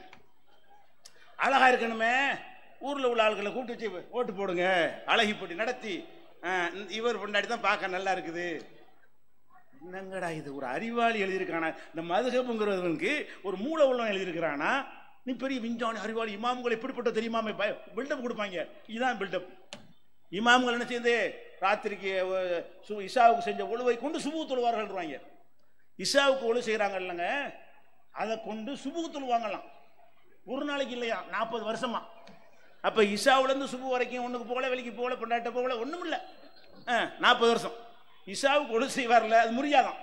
சுபு வரைக்கும் ஏதோ ஒரு நாளைக்கு இல்ல, 40 ஆண்டு, 40 நாள் இல்ல, 40 வருஷமா. எப்படிப்பட்ட இமாம்கள் பார்த்து இப்படியும் வாங்கல. தவிர மேட்ரு என்ன? எல்லாம் குப்பை, மூளை பூரா களிமண். மூளை உள்ளவன் எழுதின மாதிரி இந்த சட்டம் உங்களுக்கு தெரியுதா? இதுதான் சட்டம். தொழுகை, நோன்பு எல்லாத்துலையும் இப்படிதான் கிறுக்குலாட்டு பண்ணி வச்சிருக்காங்க. உதாரணமா எடுத்துக்கிறீங்களேன், ஒருவன், இதை சொல்லக்கூட வெக்கமா இருக்கும் பொம்பளையில வச்சுக்கிட்டு, ஒருவன் வந்து சிறுமியோடு போய் கற்பழிச்சுட்டான்னு வைங்க, அவனுக்கு நோன்பு முடியாது, ஒழுவும் முடியாதான். ஆஹா, பெரிய ஆளை போட்டு கற்பழிச்சா தான் ஒழுவு நோம்புலாம் முடியுமா? சிறுமியை சீரழித்தால் நோம்பு முடியாது, ஒழுவு முடியாது. யார் எழுதுவா இதை? இது ஆலிம் எழுதுவானா? இது அறிஞர் எழுதுறதா? இறையச்சமுள்ள எழுதுறா? காட்டு மிராண்டி எழுதுவானா? இதை இந்த காட்டு மிராண்டிகளை சேர்ந்த ஒரு கூட்டம் உட்கார்ந்துக்கிட்டு எழுதி வச்சுட்டு சட்டம்ங்கிறாங்க, சிறுமியை சீரழிக்க சொல்லி கொடுக்குறாங்க. அப்படித்தானே மக்தபில் ஓதுறதுக்கு சின்ன பிள்ளைகள் பயப்படுறீங்க. சின்ன பொம்பளை பிள்ளை அனுப்புற பயப்படுற காரணம் என்ன? இவங்க இந்த மாதிரி படிச்சுட்டு வந்திருக்காங்கிறான். அப்படி நடக்கவும் செய்யுத. இப்போ சிறுமிகளை சீரழிக்கலாம், பெரிய ஆளை பார்த்து விட்டு சின்ன பிள்ளைகளை சீரழிக்கிறாங்க. சீரழிச்சா தொழுக முடியாதான், ஒழு முடியாதான், நோம்பு முடியாதான், இப்படி இருக்கிறாங்க. அது போக உங்க குடும்பங்கள்ல பாருங்க, உங்க குடும்பத்திலேயே, என் குடும்பத்திலேயோ அஜர்த்து குடும்பத்திலேயோ இப்படி இருந்தா ஒத்துக்குறீங்களான்னு கேளுங்க. எப்படி? ஒரு ஆளு கல்யாணம் பண்ணிட்டோம், ஆம்பளைக்கு ஒரு பொண்ணை கல்யாணம் பண்றோம். பொண்ணு எங்க இருக்குது? இவர் கீழ்த்திசை நாட்டில் இருக்கிறாரு மாப்பிள்ளை, பொண்ணு மேல் திசை நாட்டில் இருக்குது. எப்படி கல்யாணம் பண்ணாங்கன்னு தெரியல, அவ்வளோ டிஸ்டன்ஸ். எவ்வளோ டிஸ்டன்ஸ் கேட்டா, இந்த பொண்ணு இங்க வர்றதா இருந்தாலும் சரி, இவர் அந்த பொண்ணு ஊருக்கு போறதா இருந்தாலும் சரி, ஒரு வருஷம் ஆகுமா அந்த காலத்தில். ஒரு வருஷ பயண தொலைவுல மாப்பிள்ளை முன்னு இருக்கிறாங்க. இப்படி இருக்கக்கூடிய நேரத்தில் ஒரு வருஷம் ஆனதான் சேரவே முடியும். பார்த்துக்கிறங்க, மாப்பிள்ளை இங்க, பொண்ணு அங்க. எங்க பொண்ணு போய்கிட்டே இருந்தா ஒரு வருஷம் ஆனாதான் பொண்ணை போய் சந்திக்கவே இயலும். இப்படிப்பட்ட நிலையில அந்த பொண்ணு ஒரு 10 மாசத்துல பிள்ளைய பெற்றுட்டான். பிள்ளைய பெற்றுட்டான்னு சொன்னா அவன் பிள்ளைதான். இப்ப அவன் வர்றதுக்கு ஒரு வருஷம் ஆகும் மாடா, அப்புறம் 10 மாசம் வேணுமாடா? அவன் மனைவிட்ட வருவதற்கு ஒரு வருஷம் ஆகும். அவங்க சேர்ந்து குழந்தை தரிச்சு உண்டாகி பிரசவம் ஆகுறதுக்கு ஒரு 10 மாசம் ஆகும். ஒரு 22 மாசத்துக்கு பிறகு பெத்தா தானே அவன் பிள்ளைன்னு சொல்ல முடியும். அவன் அங்க இருக்கிறான், இங்க இருக்க, 2 பேருக்கு ஒரு வருஷ பயண தூரம் இருக்குது. அப்படி இருந்தாலும் இவன் நினைச்சிட்டா 10வது மாசத்துல புருஷன் வரவே இல்லை, புள்ள பெத்து விட்டு அவன் புள்ளதான், அவன் முன்னாடி தானே புள்ளதான். ஏங்க அப்படி? அது அந்த அல்லாஹ் பூமியை சுருக்கி அவருக்கு கொடுத்துருப்பான். இது ஒரு வருஷ பயண தூரத்தை ஒரு நாள் வந்துட்டு போயிருப்பாரு. அப்போ உன் மோகனுக்கு இந்த மாதிரி பொண்ணை கட்டி வச்சா ஓகேன்றியா? ஊர் உலகத்துக்கு 10 ரூபா கொடுக்குறியாடா? உன் மோகனுக்கு இப்படி ஒரு பொண்ணை கட்டி வச்சு அவன் சவுதியில் இருக்கும்போது இங்கே புள்ள பத்துட்டான்னு வைங்க, என்ன செய்வீங்க? இருக்கலாம்ல, வந்துருக்கலாம்ல, அல்ல சுருக்கி கொடுத்துருக்கலாம்ல. ஒரு செகண்ட்ல வர்ற மாதிரி பூமி அல்ல சுருக்கிடுவான் அவுளியாக்களுக்கு. அந்த மாதிரி விட்டு போயிருப்பார்கள். அவன் புள்ளதான் அது. இன்னொருத்தன் சொல்றான், 4 வருஷம் ஒரு பிரசவத்தினுடைய கற்பம் இருக்குல்ல, கற்பத்துடைய காலம் எவ்வளவுங்க? சாதாரண பொதுமக்கள் காலம் எவ்வளவு? 10 மாசம். விஞ்ஞானிகள் காலம் என்ன? 9 மாசம். ஒரு நாள் கணக்கு சொல்றாங்கன்னு வைங்களேன். அப்ப ஒரு 10 மாசம் வச்சுக்கிறோம் சாதாரணமா. நிறைய பொதுமக்கள் பாஷையில 10 மாசம் ஒரு புள்ள பெறதுக்கு டைம். 11 மாசத்துக்கு கருவுல குழந்தை இருக்குமா? முந்தி வேண்டாலும் வந்துருமே தவிர பிந்தாது. சரியா? பிந்தி போனா தாயும் போயிடும், பிள்ளையும் போயிடும். முந்தி 9, 7, 8 கூட அறுத்து கொடுத்து எடுத்துருவாங்க. குடல் சுத்திக்கிருச்சு, அது சுத்திக்கிருச்சுன்னு சொல்லி 10 மாசம் தாண்ட இயலாது, அதுக்கு மேல தாங்காது. அல்ல அப்படிதான் படைச்சு இருக்கிறான். வளர்ந்தா மனித படைப்பு அதுக்கு மேல வளர்ந்தா தாங்காது. அந்த தாய் செத்துருவா, அதுக்கு மேலே பெருசா போச்சு நான் சைஸ். இவங்க என்ன வச்சிருக்காங்கன்னா, கற்பத்தின் அதிகபட்ச காலம் 4 வருஷம். கற்பத்தின் அதிகபட்ச காலம் எவ்வளவுங்க? 4 வருஷம். இன்னைக்கு நீங்க சவுதிக்கு போயிட்டீங்க, 4 வருஷத்துல அந்த பொண்ணு பிள்ளை பெற்றுறான். யாரு? நீங்க வரவே இல்லை. அப்ப உள்ள நினைச்சுக்கிறேன். நீங்க என்ன நினைச்சுக்கிறேன்னு, 4 வருஷத்துக்கு முன்னாடி நீங்க சேர்ந்துட்டு போனீங்கல்ல, அதான் இது அப்படின்னு இருக்கணுமா? ஏன்டாட்டு கேட்டா, கற்பத்தின் அதிகபட்ச காலம் அக்ஸர் முத்தத்தில் ஹம்லி 40 சினீன். கற்பத்தினுடைய அதிகபட்ச காலம் 4 வருஷம். 10 மாசம் கம்மியான காலம். அதிகமா எவ்வளவு நாளைக்கு இருக்கலாம்? ஒரு கற்பத்துல குழந்தை 4 வருஷம் இருக்கலாம். எந்த விஞ்ஞானி உலகத்துல எவனுமே கண்டுபிடிக்கல. அப்படியான ஒரு கண்டுபிடிப்பை கண்டுபிடிச்சு எழுதி வச்சுக்கிறாங்க. அப்ப இப்படியான ஒரு நிலையில இருந்தா இது சட்டமா? இது எதுக்கு வழிவகுக்கும்? இதை உனக்கு உன் மகனுக்கு இந்த தீர்ப்பை சொன்னா நீ ஒத்துக்கிற? அந்த அஜரத்தை ஒத்துக்குருவாரா? நீங்க போனா உங்களுக்கு ஃபத்வா கொடுப்பாரு. அவர் பையனுக்கு கல்யாணம் பண்ணி அந்த பொண்ணு 2.5 வருஷத்துல பிள்ளை வச்சுன்னு வைங்க, என் பையன் போய் 4, 3 ஆச்சு, எப்படி நீ பிள்ளை பெற்றன்னு கேட்பியா இல்லையா? அப்ப அந்த அம்மா என்ன சொன்ன? அப்ப உள்ளதுதான் இருந்துச்சு, 4 வருஷம் இருந்துச்சு வயிற்றுல. அப்ப இது என்னவங்க சொல்றாங்க? விளையாடுறீங்க வழங்குதா? கூறுவார் இல்லாம பேசிருக்காங்க. கூறு அறிவாவது வேணாம், பெரிய விஞ்ஞானமா இதுக்கு வேணும். மக்கள்லாம் வழங்கி வச்சுக்கிறாங்க 10 மாசம். அதையா சொல்லி தொலையலாம்ல? அந்த சட்டமும் உனக்கு தெரியல. அப்ப இந்த மாதிரி எல்லாம் சட்டம்ங்கிற பேர்ல எழுதின படிச்சா, ஒரு கிறுக்கு பைய எழுதின புஸ்தகத்தை படிச்சா எப்படி இருக்குமோ அதான் மதுஹபு கித்தாபுங்க. என்ன சொல்லுங்க, ஒருத்தன் கல்யாணம் பண்ணிட்டான். கல்யாணம் பண்ணிட்டு எங்கே போனான்னு தெரியலை.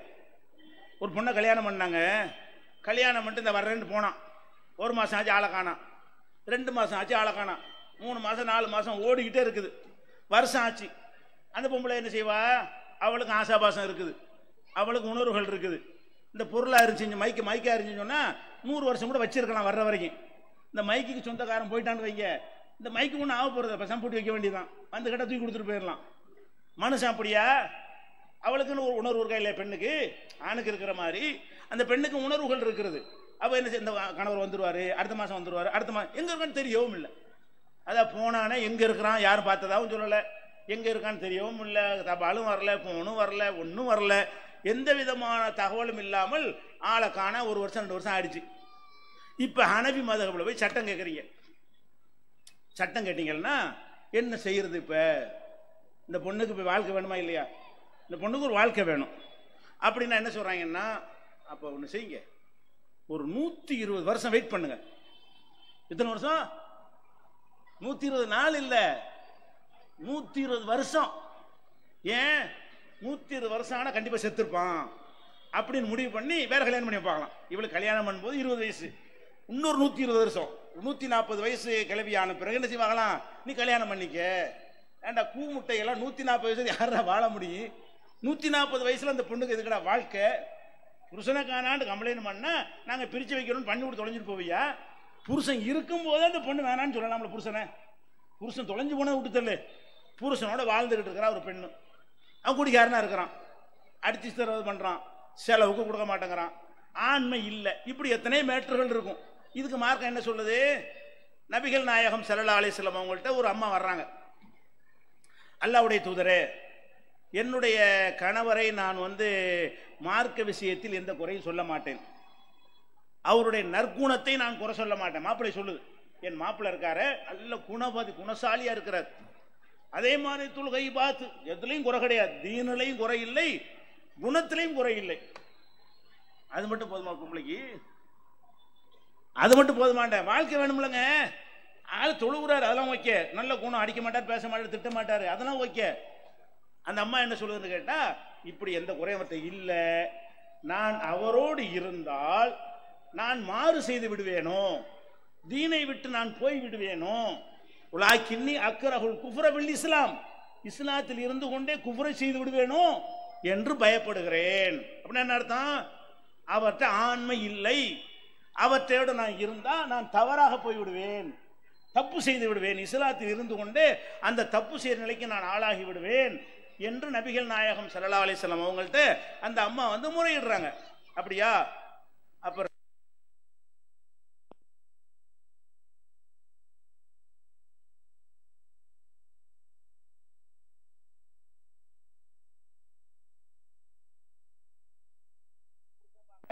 கல் எப்படி கணவனாகவும் புல்லு எப்படி புருஷனாகும்? கல்லு தான், புல்லு தான். மனுஷன் தான் புருஷனா இருக்க முடியும், மனுஷன்ல ஆண்மை உள்ளவன் தான் புருஷனா இருக்க முடியும். அப்ப ஆண்மையே இல்லாத ஒருத்தனோட ஒரு பெண்ணை போய் வாழ சொன்னா எப்படி வாழ்வா? பேருக்கு நடிக்க முடியும், இல்லாட்டி மனநோய்க்கு ஆளாக ரொம்ப இரையச்சம் உள்ளவங்களா இருந்தாங்கன்னா நினைச்சு ஏங்கி மெண்டலா போய் ஒரு கவலைப்பட்டு அது மாதிரியான ஒரு வாழ்க்கையா? அல்லாஹ் சந்தோஷமா இருக்கதானே ஆணையம் பண்ணி படைச்சிருக்கிறான். அவனை என்ன செய்யணும்? இந்த ஆண்மையற்றவர்களா இருந்தா வேற ஏதாவது காரணம் சொல்லி அனுப்பி விட்டுறணும் முறைப்படி. ஆண்மையற்றவர்கள் கல்யாணம் பண்ணி இருந்தீர்களே ஆனால் ஊர் உலகத்துக்கு பெருமை அடிக்கிறதுக்காக வேண்டி ஒரு பெண்ணுடைய வாழ்க்கையை சீரழித்து விடாமல், எனக்கு கொஞ்சம் மேட்ரு சரியில்லை, நீ வேற மாதிரி போய்க்க, நமக்குள்ள ஒத்து வரலன்னு வேணா சொல்லிக்க அப்படின்றாவது அனுப்பிவிட்டு அந்த பெண்ணை என்ன செய்யணும்? அவளுடைய உணர்வுக்கு மதிப்பளிக்கணும்னு இந்த மார்க்கம் சொல்லுது. அப்ப இந்த அம்மா புகார் சொன்னோன்னு ரசூலுல்லாஹ் என்ன செய்யல? விளங்கிட்டாங்க. துருவிலாம் விசாரிக்கல, இது துரியா விசாரிக்க முடியும்? அதுல விளங்குது விஷயம். நல்ல குணம், நல்ல மனுஷன், இபாதத்தெல்லாம் உள்ளவர், அவரோட தான் இந்த தப்பு செஞ்சிருவேன் அப்படின்னு என்ன அர்த்தம்? அவரோட சந்தோஷம் இல்லைன்னு அர்த்தம். அப்ப இப்படியான ஒரு மார்க்கமா இருக்கும்போது இவன் சொல்றான் 120 வருஷம் இருங்கிறான். 20 வயசு பொம்பளை என்ன பண்ணு, 25 வயசுல என்ன பண்ணு, 30 வயசுல என்ன பண்ணாது, 35ல என்ன பண்ணு? புருஷன் இல்ல. அந்த காலத்திலேயாவது இருந்துருங்க. இந்த காலத்துல வீட்டுக்குள்ள எல்லாம் இறங்குது ஆபாசங்கள்லாம், செல்போன் மூலமா, டிஷ் மூலமா, டிவி மூலமா, டிவிடிகள் மூலமா, பென்ட்ரைவ் மூலமா, மெமரி கார்டு மூலமா, பேப்பர் மூலமா, வாட்டுக்கு என்ன செய்யுது? ஆபாசங்கள் வீட்டுக்குள்ள கொட்டுன்னு கொட்டி கொண்டிருக்கிறது.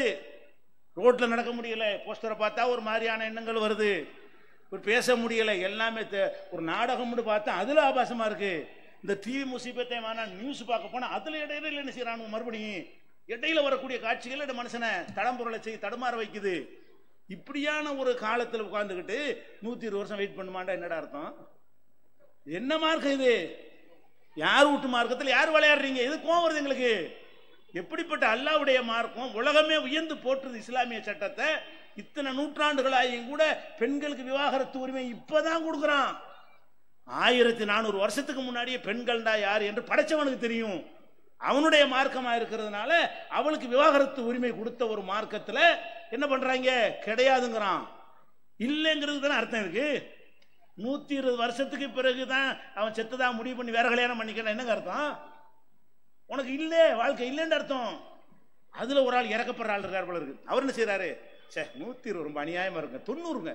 ஓ இமாம் அவர் கருத்து வேறுபடாது, அதுல பயங்கரமான ஆராய்ச்சியில ஒரு இமாம் என்ன பண்றாரு? 120 ரொம்ப ஜாஸ்தியா இருக்குது, 90 வயசு போதும். அப்ப அவர் காணா போன நாள்ல இருந்து குறிச்சிக்கணுமா, 90 வயசு 90 வருஷம் பார்க்கணுமா. அப்ப 20 வயசுல இருந்தான்னு வைங்க, 90 110 ஆச்சு. 110 வயசு வந்தோம்மா, உன் புருஷன் செத்துட்டாமா, இன்னும் எவ்வளோ ஒரு 4 மாசம் 10 நாள் இதாக இருந்துட்டு நல்ல ஒரு மாப்பிள்ளையா பார்த்து கல்யாணம் பண்ணிக்கமான்னு சொல்லணுமா. சிந்திச்சு பாருங்க, இந்த மதம் நமக்கு தேவையா? இது இந்த கித்தாவை பார்த்தா உங்களுக்கு சட்டம் சொல்லுகிறார்கள்.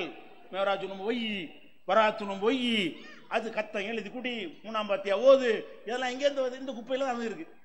இந்த மாதிரி குப்பைகளை மார்க்க சட்டம் உங்களுக்கு ஆக்கும்போது ஏன் நம்புறீங்க நீங்க?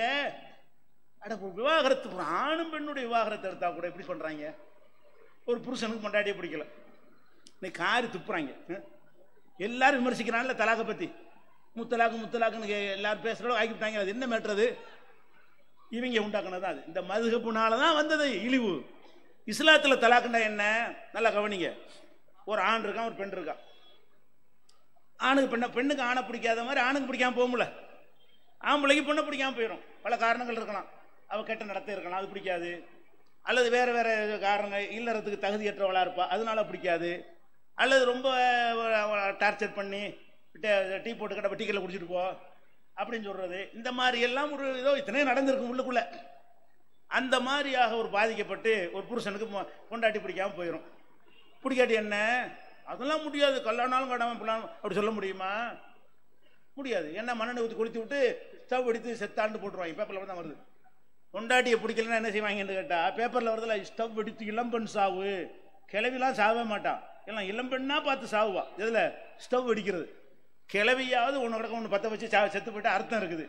இளம்பெண்ணில் சுதாரிப்பை விவரமாக தானே பண்ண எல்லாத்தையுமே. இளம்பெண்ணா பார்த்து சாவுது, ஸ்டவ் எடுத்து சாவான். அதாவது ஸ்டவ் எடுத்தா சாவுது.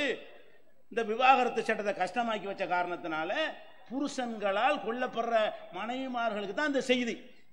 எந்த செய்தி? ஸ்டவ் எடுத்து இளம்பெண் சாவு. அப்ப ஸ்டவ் எடுத்து இளம்பெண் சாவுன்னு வரக்கூடாது என்றால் என்ன செய்யணும்? பிடிக்காத சேர்த்து வச்சீங்கன்னா அதான் நடக்கும். அப்ப என்ன செய்யணும்? அடே மனைவி பிடிக்கலையா, கொன்னுராடா உதவி, அவளை சாவடிச்சு விடாத, சந்தோஷமா பிரிஞ்சிட்டு போங்கடா, அவளுக்குரிய நஷ்டஈட குடுறா அப்படின்னு சொல்லிவிட்டோம் என்று சொன்னால் அவ உயிரோட வாட்சி இருப்பான். இல்லாட்டி என்ன செய்வான்? மனைவியை வெறுப்பதற்காக வேண்டி விவாகரத்து இல்லைன்னு சொல்லிட்டேன்னு வைங்க, நீ பேருக்கு முண்டாட்டி ஏறி நான் வப்பாட்டி வச்சுக்கிறேன், எந்த சட்டமும் ஒன்றும் பண்ண முடியாது நம்ம நாட்டில். வப்பாட்டி வைக்கிறதுக்கு நம்ம நாட்டில் குற்றமா? போலீஸில் கம்ப்ளைண்ட் பண்ண முடியுமா? நீங்க என் புருஷன் என்னை விட்டுட்டு இன்னொருத்தைய கல்யாணம் பண்ணிட்டாருன்னா கம்ப்ளைண்ட் பண்ணலாம். இன்னொருத்தைய வப்பாட்டியை வச்சுக்கிட்டாருன்னா அது ஒன்றும் இல்லை, வப்பாட்டி வைக்கிற பெரிய மேட்டர் இல்லை பண்ணுவாங்க போலீஸில். ஏன்? சட்டம் அப்படி. நம்ம நாட்டு சட்டம் என்ன சொல்லுதுன்னா எத்தனை வப்பாட்டி வேணாலும் வச்சுக்கலாம்.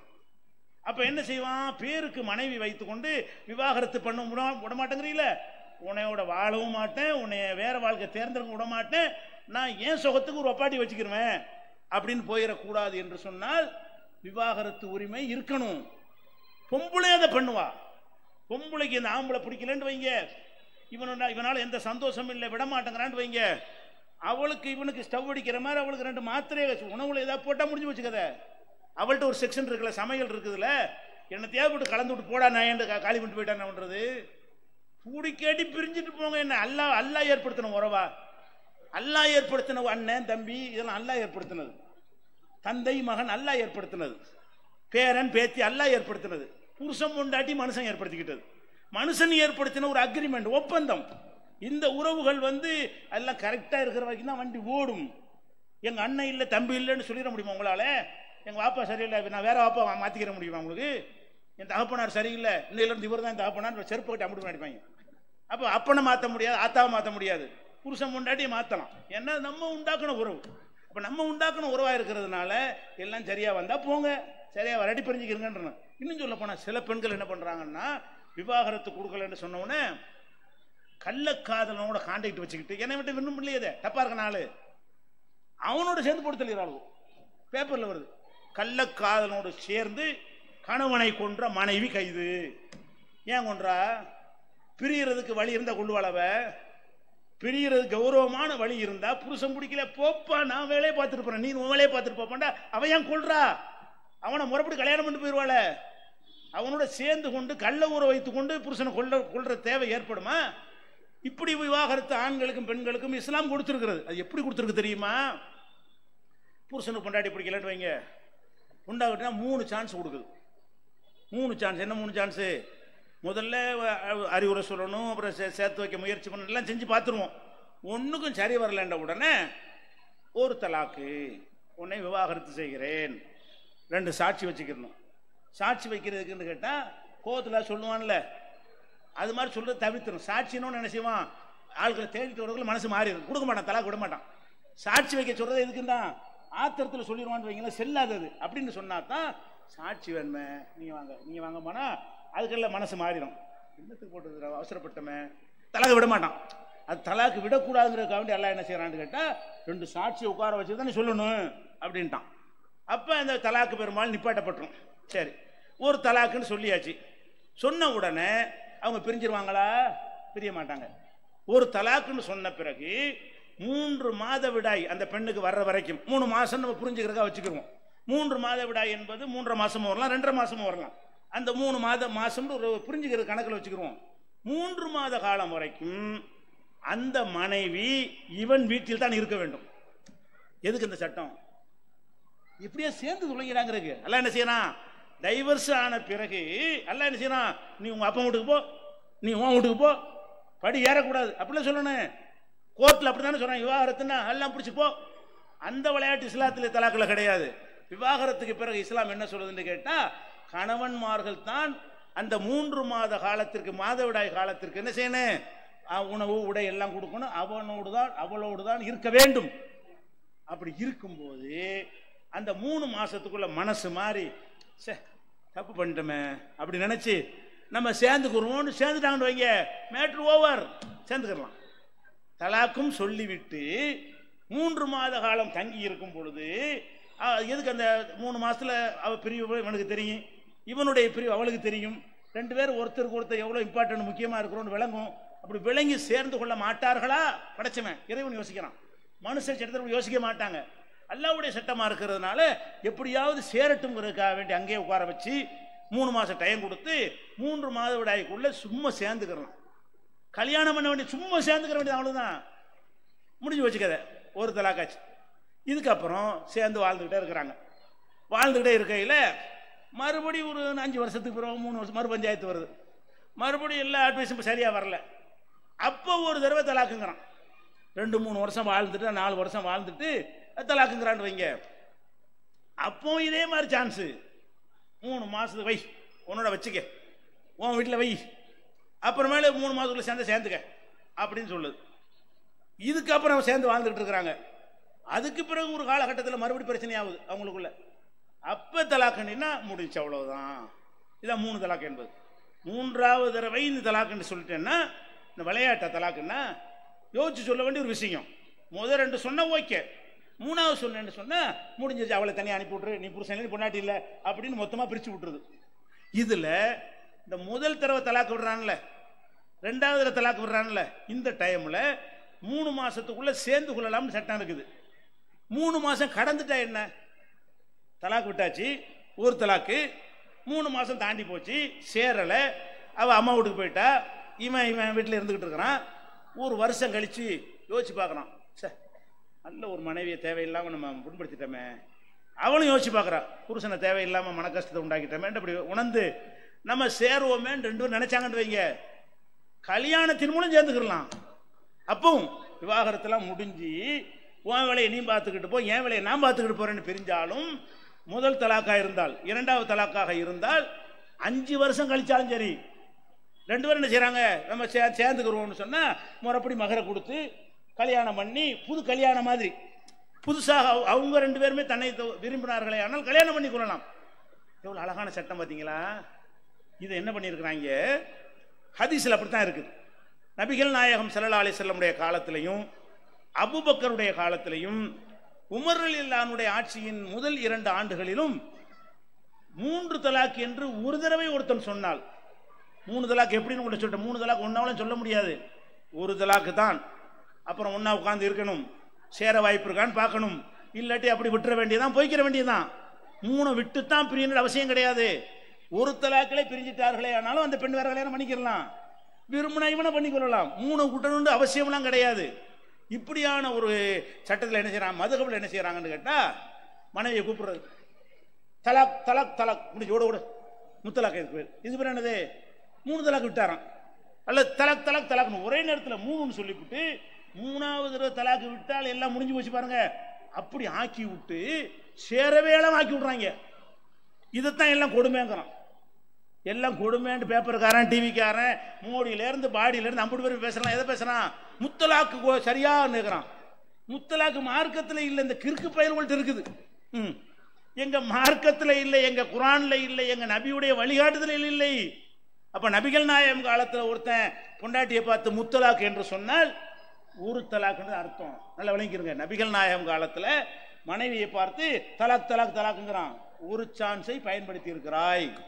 ஏன்னா குரான்ல கூட எல்லாம் எப்படி சொல்றான்னு கேட்டா, அத்தலாக்கு மர்ரத்தானி, தலாக்கு என்பது மீட்டிக்கொள்ற தலாக்கு என்பது மர்ரத்துனா டைம்ஸ், 2 டைம்ஸ், 2 தடவைகள், 2 தடவை நல்லா சொல்றான். 2 தடவைன்னு என்ன அர்த்தம், ஒருக்கா விட்டுட்டு சேர்ந்து மர செய்யணும், அதான் 2 தடவைங்கிறது. ஒரு தடவை என்று சொன்னாலேயே ஒரு ஆரம்பம் இருக்கணும், ஒரு முடிவு இருக்கணும். உங்களுக்கு புரிஞ்சுக்கிறதுக்காக வேண்டி எளிமையா ஒரு உதாரணம் சொல்லுவோம். ஒரு ஆளு இட்லி சாப்பிட்றாரு, 10 இட்லி சாப்பிட்டு கையை கழுவுறாரு. எத்தனை சாப்பிட்டாரு, எத்தனை தடவை சாப்பிட்டாரு, ஒரு தடவை. இட்லி 10 இருக்கும், எத்தனை தடவை சாப்பிட்டாருன்னு என்ன சொல்லுவீங்க, ஒரு தடவை சாப்பிட்டாருமீங்க. 10 இட்லி. இன்னொருத்தர் என்ன செய்யறாருன்னா, ஒரு இட்லி திங்கிறாரு, திண்டு போய் கையெல்லாம் கழுவுறாரு, உட்கார்ந்துறாரு, மரம் வந்து இன்னொரு இட்லி திங்கிறாரு, மறுபடியும் கையை கழுவு மரம் திங்கிறாரு. இவர் திண்டது 3 இட்லி, எத்தனை தடவை சாப்பிட்டாரு, இட்லி 3 தான், எத்தனை தடவை, 3 டைம்ஸ் சாப்பிட்டு இருந்தாலும் 3 தடவை. என்ன தடவைன்னு சொன்னா ஒரு எண்டு ஆயிடுச்சுல, தின்னுகிட்டே இருந்தா தடவைண்டு ஆகாது. நீ திண்ட, எந்திரிச்ச, கையை கழுவுன, முடிச்சுட்ட, அதுக்கப்புறம் மரம் வந்து உட்கார்ற, மரம் திரும்பி மறுபடியும் கையை கழுவுற, இன்னொரு தடவை மறுபடி. நம்ம என்ன கேட்போம், ஏன்டா மறுபடியும் இன்னொரு தடவை என்ன திங்கிறேன்னு கேட்போம். ஒரே நேரத்தில் 10 இட்லி திங்கிற கேட்பீங்களா, 10 இட்லி திங்கிறான், என்ன இன்னொரு தடவை சாப்பிட்றேன்னு கேட்போமா, சாப்பிட மாட்டோம். கொஞ்சம் சாப்பிட்டு போன பையனை மரம் வந்து தட்டை வச்சுட்டு உட்காந்தாண்டா, ஏன்டா இன்னொரு தடவை வந்தான்னு கேட்போம். ரொம்ப சாப்பிட்ட பையன் அவன் அது மாதிரி 10 மடங்கு சாப்பிட்டாலும் ஏன்டா இன்னொரு தடவை தின்னு கேட்போமா, கேட்க மாட்டோம். அப்ப தலாக்கு என்பது தடவைன்னு அல்லாஹ் சொன்னான். தடவைன்னு சொன்னாலேயே விவாகரத்து செய்துவிட்டு திரும்ப சேரணும், சேர்ந்தா தான் மறுபடி தலாக்கு விட முடியும். சேராம விட்டேன்னா உன் பொண்டாட்டி இல்லாத எவ்வளவு விட்டுருக்கன்னு அர்த்தம். முதல் தலாக்குலேயே பொண்டாட்டி இல்லைன்னு ஆகிட்டா, அப்புறம் 2வது யாரை போய் தலாக்கு சொல்லுவ நீ, மர பொண்டாட்டி ஆக்கு, அப்புறம் தலாக்கு சொல்லு. முதல் தடவை விடும்போது மனைவியா இருந்தா, ஒரு தலாக்கு பிரிஞ்சுட்டாங்க, பிரிஞ்ச பிறகு மரம் எப்படி விடுவீங்க, அதாவது மனைவி இல்லையே, மனைவியை தலாக்கு விடுறதா இருந்தா என்ன செய்யணும், வா நம்ம மறுபடியும் சேர்ந்துக்கிறோம், சேர்ந்துட்டு விடணும். இப்ப சாதாரண அறிவுக்கும் பொருந்தது, ஹதீஸ்லயும் அப்படித்தான் இருக்குது. இவங்க மதுஹப் சட்டத்தில் என்ன தீர்ப்பளிக்கிறாங்க, இன்னைக்கு வரைக்கும் இஸ்லாத்துக்கு கேவலத்தை இதான் ஏற்படுத்துகிறது.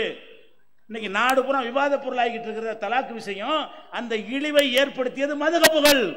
4 மதுஹப்புலையும், ஷாஃபி, ஹனபி, மாலிக், ஹம்பல், 4 மதுஹப்புக்கு இருக்க பயிலும் முத்தலாக்கு 3 தலாக்கு என்றால் கதை முடிஞ்சிருச்சு. இதுல ஒரு கொடுமை உங்களுக்கு தெரியுமா, பெரிய அஜர்த்து, அவருடைய மகளுக்கு இந்த மாதிரி மருமகங்காரன் முத்தலாக்குட்டான், பெரிய அஜர்த்துங்க. அவர் மகளுக்கு கல்யாணம் பண்ணி கொடுத்தாரு, அவன் புருஷங்காரன் என்ன பண்ணிட்டான், மருமகங்காரன் முத்தலாக்கு தலாக்கு தலாக்கு தலாக்குட்டான். இவர் மதுஹப்படி என்ன விஷயம் முடிஞ்சு போச்சு, இவர் மதுஹப் சட்ட பிரகாரம் எல்லாம் முடிஞ்சு போச்சு. அப்புறம் யோசிக்கிறாங்க, ஆஹா என்ன பண்ணிட்டேன், தௌஹீத் ஜமாஅத் கரண்ட் போய் இதை 10 வாங்கிட்டு வாப்பா, எப்படி அவருடைய மவுளுக்கு பிரச்சனை வந்தவுடனே தௌஹீத் ஜமாத்துக்காரன்ட்டு போய் இதுக்கு என்ன 10 பேண்ட் வாங்கிட்டு வா, எங்கள்கிட்ட வர்றாங்க யாரு, அவருடைய மவுளையும் மருமவனையும் அனுப்பி இது 3 தலாக்கு இல்லைங்க 1 தலாக்கு தாங்க, சேர்ந்துக்கிறங்க, 3வது தடவை விடும்போது பார்த்துக்கிறோம், நீங்க தாராளமா சேர்ந்துக்கிறலாம்ங்கிற இந்த பத்துவாவே அவர் மகளுக்கு வாங்குறாரு. உனக்கே கடைப்பிடிக்க முடியல, உன் பொண்ணுக்குன்னு வரும்போது மாத்திரம் வேற மாதிரி சிந்திக்கிறீங்கள, அதைத்தான் அனைவருக்கும் சிந்திக்க சொல்றோம். நாங்க எல்லா பெண்களுக்கும் சிந்திக்கணுமா இல்லையா? அப்ப அஜர்த்துமார்களுடைய பிள்ளை மகள் தலாக் விடப்பட்டால், முத்தலாக் விடப்பட்டால் அதை 1 தலாக் ஆக்குவதற்கு எங்க வரணும்? தௌஹீத் ஜமாத்துக்காரங்கிட்ட போ, அகலதீசிட்ட போ, முஜாஹிட்ட போ, இந்த மாதிரி இந்த பத்துவா கொடுக்கக்கூடிய இந்த குர்ஆன் இப்படி சொல்லக்கூடிய ஜமாத்து சிலது இருக்குது, அங்க போன்னு அனுப்பி விட்றானுவ. அப்ப என்ன விளங்குது?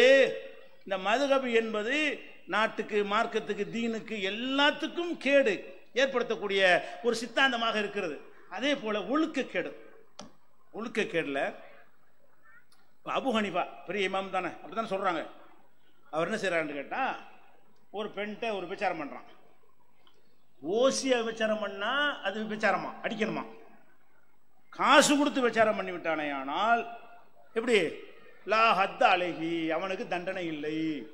ஒரு பெண்கிட்ட விபச்சாரம் பண்ணும்போது 1000 ரூபா வச்சுக்க வா அப்படின்னு ரூபாயை கொடுத்துட்டு விபச்சாரம் பண்ணினால் என்ன இல்லை? அவனுக்கு தண்டனை இல்லை. அதைத்தான் உலகம் பூரா விபச்சார கூடங்கள்ல சிவப்பு ரெட் லைட் ஏழாவது நடந்துகிட்டு இருக்கிறது. அது விபச்சாரம் கிடையாது ஹனபி மதுஹப் பிரகாரம். ஏன்? மகர் மாதிரி இருக்குதான் இது. எப்படி ஆதாரம்? ஆதாரம் என்னது? பெண்ணுக்கு மகர் கொடுக்குறோம்ல, இது மகர் கொடுத்துட்டாராம். இது விபச்சாரிட்ட போகும்போது ரூபாயை கொடுத்துட்டோம்னு சொன்னா மகர் கொண்டு கொடுத்துட்டான்ல, மகர் மாதிரி வந்துருச்சுல, ரூபாண்டு ஒன்று கொடுத்த பிறகு எப்படி அதை விபச்சாரம் சொல்லுவீங்க? இது சரின்னு சொல்ல உங்களுக்கு சரின்னு படுதா? இது உங்க மனசாட்சி ஏத்துக்கிறா? ஒரு ஆம்பளைக்கு ஏத்துக்கிறோமா, ஒரு பெண்ணுக்கு ஏத்துக்கிறோமா? எந்த நாகரிகம் உள்ள மனுஷன் அதை ஒத்துக்குருவானா? அதை விடுங்க. ஒருத்தன் ஒரு ரைடு போறாங்க, லாட்ஜில், இஸ்லாமிய நாடு, விபச்சாரத்துக்கு மரண தண்டனை கொடுக்குற நாடு. இங்கதான் கிடையாது. விபச்சாரம்னா மரண தண்டனை கொடுக்கக்கூடிய ஒரு முஸ்லீம் நாடு. அங்க போய் ரைடு விடுறாங்க. ஒரு ஆம்பளையும் ஒரு பொம்பளையும் மாட்டிக்கிட்டாங்க. மாட்டினா அந்த பொம்பளை வந்து இவன் பொண்டாட்டி இல்லை, வேற ஒருத்தனுக்கு பொண்டாட்டியா இருக்கிறான். இப்ப என்ன செய்யறான்னு கேட்டா, இவன் சொல்றான் இவ என் மனைவிதான் அப்படிங்கிறான். இன்னொருத்தன் பொண்டாட்டியோட கையங்களமா மாட்டிவிட்டு அவன் என்ன சொல்றான்? ஏன் மனைவி தாங்கிறான். உண்மையில் அவன் வேறொரு மனைவியா இருந்தாலும் அவன் மனைவிதான் என்று சொன்ன பிறகு எப்படி அவனை தண்டிப்பது? எப்படி? லா ஹத் அலைஹி, எப்படி அவருக்கு தண்டிக்காதீங்க. ஏன்? மனைவின்னு சொல்லிட்டார்ல, அதற்கு எந்த ஆதாரமும் இகாமத்துல் பையினா, ஆதாரத்தை கேட்கக்கூடாது. மனைவிங்கிறடா என்னடா ஆதாரம்? கேட்கக்கூடாது, சொல்லிட்டான்ல, விடு. இப்ப விபச்சாரம் குறையுமா கூடுமா? மாற்று 50 பேரும் சொல்லுங்க ஹனபி மதுஹப்ல சேர்ந்துக்கிட்டு, ஹனபி மதுஹப்ல சேர்ந்துக்கிட்டு மாட்ட வேண்டியது. இன்னொருத்தன் பொண்டாட்டியை இருந்தாலும் பரவாயில்லைங்கிறான். அதையும் சொல்றான் அவனை. பொயின்கானது சௌஜத்தனில் கைரி, அவள் அடுத்தவனுடைய மனைவியா இருந்தாலும் பரவாயில்லை. நீ வந்து பொண்டாட்டின்னு சொல்லிட்ட பிறகு எப்படி எப்படி அடிக்கிறது? மனைவின்னு சொல்லிட்டானா இல்லையா? இதெல்லாம் சட்டமா? இதுக்கு வெக்கப்படுங்கள் உலமாக்களே, மார்க்க அறிஞர்களே. உங்களுடைய ஹனபி மதுஹபுடைய துருல் முக்தார், ஹிதாயா புக்கு எல்லாம் படித்து வெக்கப்படுங்கள். இதை எப்படி நம்ம மார்க்கமே நமக்கு சொல்லி தந்தார்கள்? நாங்கள்லாம் எப்படி திருந்தணும்? நாங்களும் அதை தானே படித்தோம். நாங்கள் சவுதி அரேபியாவில் படிச்சுட்டு வந்தோம். இதெல்லாம் உங்களுக்கு சொல்லிட்டு இருக்கிறோம். பார்க்கும்போதே அது அருவருப்பாக இருக்கிறது, சிந்திக்கிறோம். இது எப்படிடா இது அல்லாஹ்வுடைய மார்க்கத்தில் எப்படி இருக்கும்? குர்ஆனுக்கு மாத்தமா இருக்கு, நபிக்கு மாத்தமா இருக்கிறது. எந்த அளவுக்கு என்றால், நாங்கள் ஓதுகிற காலத்துலங்க 2 விஷயம் சொல்றோம், உங்களுக்கு விளங்கிக்கிறங்க. மதரசாவில் எப்படி இந்த ஆலிம்களாக எங்களை எல்லாம் உருவாக்கினார்கள் 2 விஷயம் சொல்றாங்க. ஒன்று, நாங்கள் ஓதுன ஊர் கூத்தாநல்லூர். அந்த ஊரில் என்ன செய்வாங்கன்னா, யாராவது இறந்து போயிட்டாங்கன்னு சொன்னால் பள்ளிவாசலில் வந்து சொல்லுவாங்க. பள்ளிவாசலில் சங்கு வச்சுருப்பாங்க, சங்கு அடிப்பாங்க. சங்கு அடித்தா என்ன அர்த்தம்? ஒரு ஆள் மௌத்தாயிட்டாரு அப்படின்னு அர்த்தம்.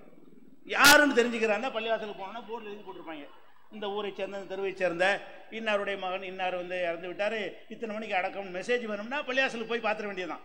ஒரு சங்கு சத்தம் கேட்டவுடனே ஆள் அவுட் ஆகிட்டாருன்னு விளங்கிக்கிறணும். நாங்கள் அஜர்த்து முன்னாடி உட்காந்துருப்போம். பெரிய அஜர்த்து, பெரிய தலப்பா, பெரிய ஜுப்பா. தமிழகத்திலேயே விரல் விட்டு எண்ணக்கூடிய 4 பெரிய அஜர்த்தில் ஒரு அஜர்த்தை நான் ஓதிருக்கிறேன். விளங்க, மூத்தப்ப 4 பேரை சொல்ல விரும்பலை. பெரிய அஜர்த்து. அப்போ அவர் உட்காந்து எங்களை பாடம் நடத்துவார். நடத்தும் போது சங்கு சத்தம் கேட்டு, திடீர்னு பாடம் நடத்திட்டு இருக்கும்போது சங்கு சத்தம் கேட்கும். சங்கு சத்தம் கேட்டோம், அல்ஹம்துலில்லாஹ் அப்படின்னு என்ன செய்வோம்? அஜர் சொல்லுவார். யாரு? ஒரு ஆள் மூத்தா போனா என்ன சொல்லணுங்க? இன்னா லில்லாஹி வ இன்னா இலைஹி ராஜிஊன் தானே சொல்லணும். மூத்தா போயிட்டாங்கிறதானே சங்குக்கு அர்த்தம். அதுக்கு தானே சங்கு அடிக்கிறான். அப்ப அஜர்த் என்ன செய்வார்னா அல்ஹம்துலில்லாஹ் பாரு, அதோட நிப்பாட்டாரு. அவர் எல்லாரையும் மறைக்கான்னு கூப்பிடுவார். அந்த அஜர்த் யாருன்னு விளங்கிக்கணும்னு நினைக்கிறேன். அஜர்த் மார்களுக்கு யாரா இருந்தாலும் மறைக்கான்னு தான் கூப்பிடுவாரு. மறைக்கான் நல்ல வேட்டை. ஒருத்தன் இறந்துருக்கிறான், அதை வேட்டேன்னு எங்களுக்கு சொல்லி தந்தார்களே, ஆனால் எப்படி எங்களுக்கு இரையச்சம் வரும்?